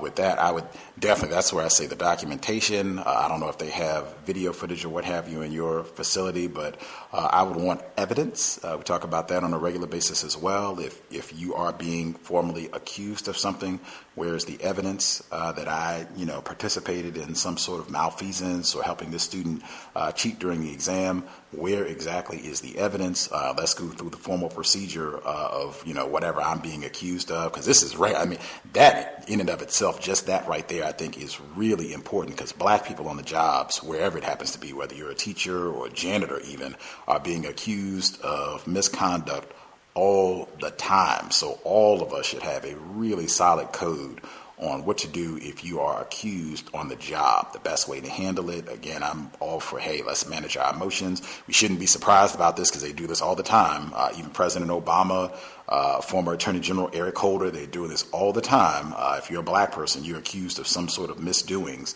So just being calm, asking for evidence, and what is the procedure. We're supposed to have due process on the job. If I have been accused of something, let's go through the due process and let's see if the evidence shows that I did something wrong. And I think just if you can follow that procedure in a calm manner, if you did not do anything, and most of the time we have not, I think many a times you can walk through just asking questions, being calm, and asking that they provide evidence that you can get them to back down. Because I think a lot of times in these situations, they want us to get emotional, chimp out, as they say, and then that makes it much easier for them to just say, oh, well, you're flying off the handle and being emotional about all this, and then you might do something else, or we make another error, or we just fly off the handle and leave the job voluntarily. If you can kind of neutralize a lot of those responses where you're not being emotional about it, I think that can go a long way to being able to successfully neutralize, thwart their effort if they're making some sort of ungrounded allegation against you, to stop that process, so that you can at least, stop that and then on to the next act of racism that you're going to have to deal with. I would check out that book, too, written by a black female, Teaching While Black. It just came out this year. It's a black female author. I just invited her on the program yesterday, and she uses the term white supremacy in the book. Seems like she's being very direct about things, and she does have suggestions. I think we had some black educators who read the book, who checked it out, who also thought it would be great. Thought she had some great information in the book. So check that out if you can. Teaching While Black. I can give you the author's name in a second as well. Gus, I was going to say, due to the acute nature of his situation, I think it would also be helpful, too, if he can get in touch with Neely Fuller. I think maybe he might be able to also help give him some pointers maybe as far as how to navigate that scenario. Just with that clip you played previously that we discussed, I think he might be able to really give him some insight. I don't know if that was something that you might have thought about. Oh, for sure. He always has great insight. I know he always is willing to share a bit of his time if you have a workplace racism problems in general, but certainly things on the job. You can give him a jingle, 202-484-5461, 202-484-5461. And you can discuss it with Mr. Fuller, see if he has some tips, suggestions to offer. And the author of the book Teaching While Black is Pamela Lewis, black female. Pamela Lewis. She has a Twitter account as well. Tweetin' Teacher is her Twitter account.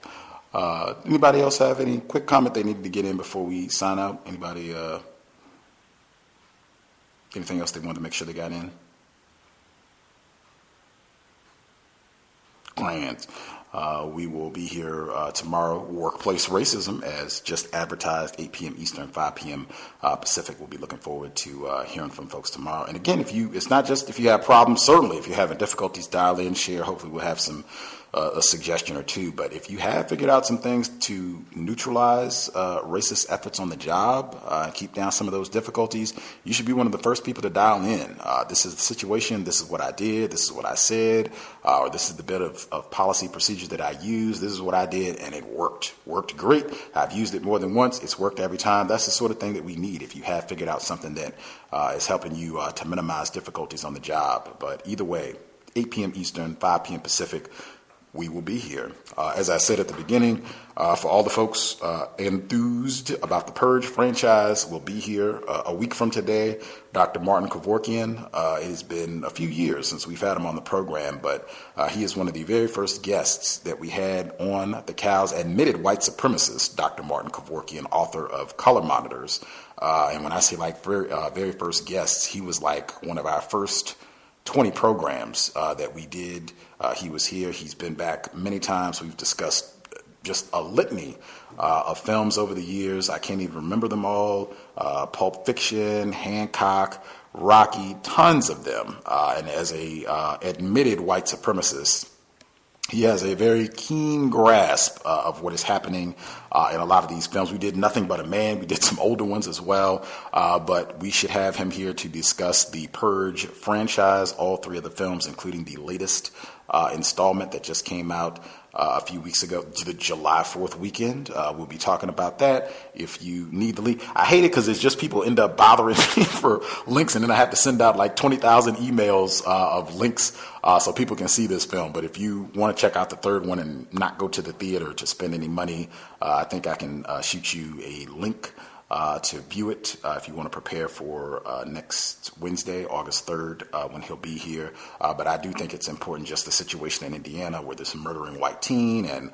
the ramifications are enormous. We'll be looking forward to that next Thursday. And I will say, even though reading is much more important than watching television, you can read some of Pam's material, Dr. Welsing, lots of folks, Mr. Fuller's updated code book, which is out now, lots of reading material available, Teaching While Black, Pamela Lewis. But I am going to check out the Jason Bourne flick that is coming out this week. Reason being, I'd seen this film like years ago, and for whatever reason, it just popped into my mind about what does it mean to be white. I ask that on the program all the time. So that's one of the most important questions in terms of figuring that out. And just this whole series, this white man, who's a white killer, no less, white killer who forgets, he gets amnesia, forgets who he is.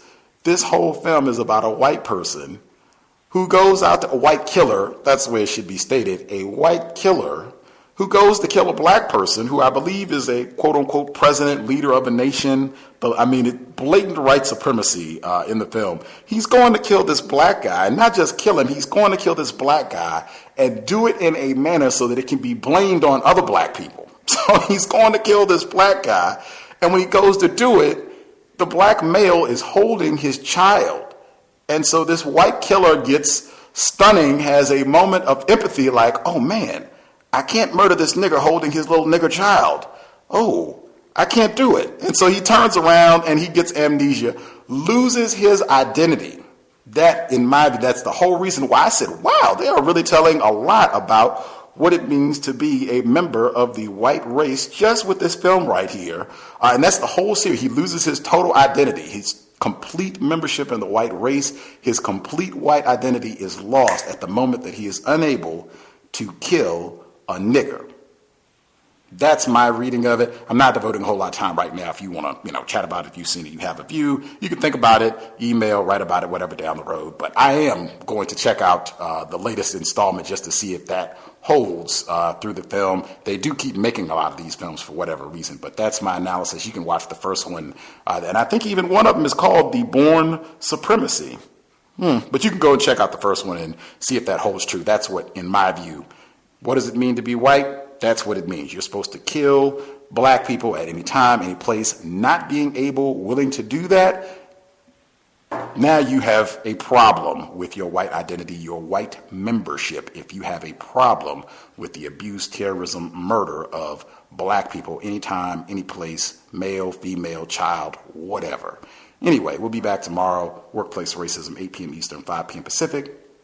If you have questions, Can't find something in the archives, guest suggestions, gripes, drop us an email, untiljustice@gmail.com, untiljustice@gmail.com. Invest if you think the program is constructive, racism-notes.blogspot.com, racism-notes.blogspot.com. PayPal is in the top right corner. If you're not in the PayPal, drop us an email. We'll get you a physical mailing address. Thanks to all the folks for tuning in. Thanks again to Pam for sharing a bit of her Wednesday evening with us. Visit her website again, racismws.com. Sobriety would be best under conditions of white terrorism. You do not want to lax in your codification with the war that is being waged against the black people, in particular, non-white people on the whole. Certainly if you're going to be in a vehicle as a driver, passenger, even as a pedestrian, you do not want to be intoxicated. You do not want to make the job of Daniel Pantaleo, Darren Wilson, Daniel Holtzclaw any easier.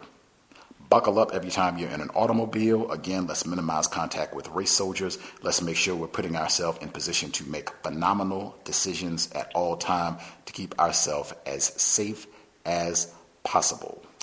With that, Creator, we ask that you help us remain patient with other black people, victims of white supremacy. We ask that you help us remain patient with ourselves. Remind us to demonstrate the highest levels of black self-respect at all times, in all places, each and every time we are in contact with another black person. It has been time. Replace white supremacy with justice immediately. Cows signing out. Thanks all for tuning in. Nigga, you so brainwashed. I'm a victim, brother. Problem. You're a victim. I'm a victim of 400 years of conditioning. Shut up. The man has programmed my conditioning. Even my conditioning has been conditioned.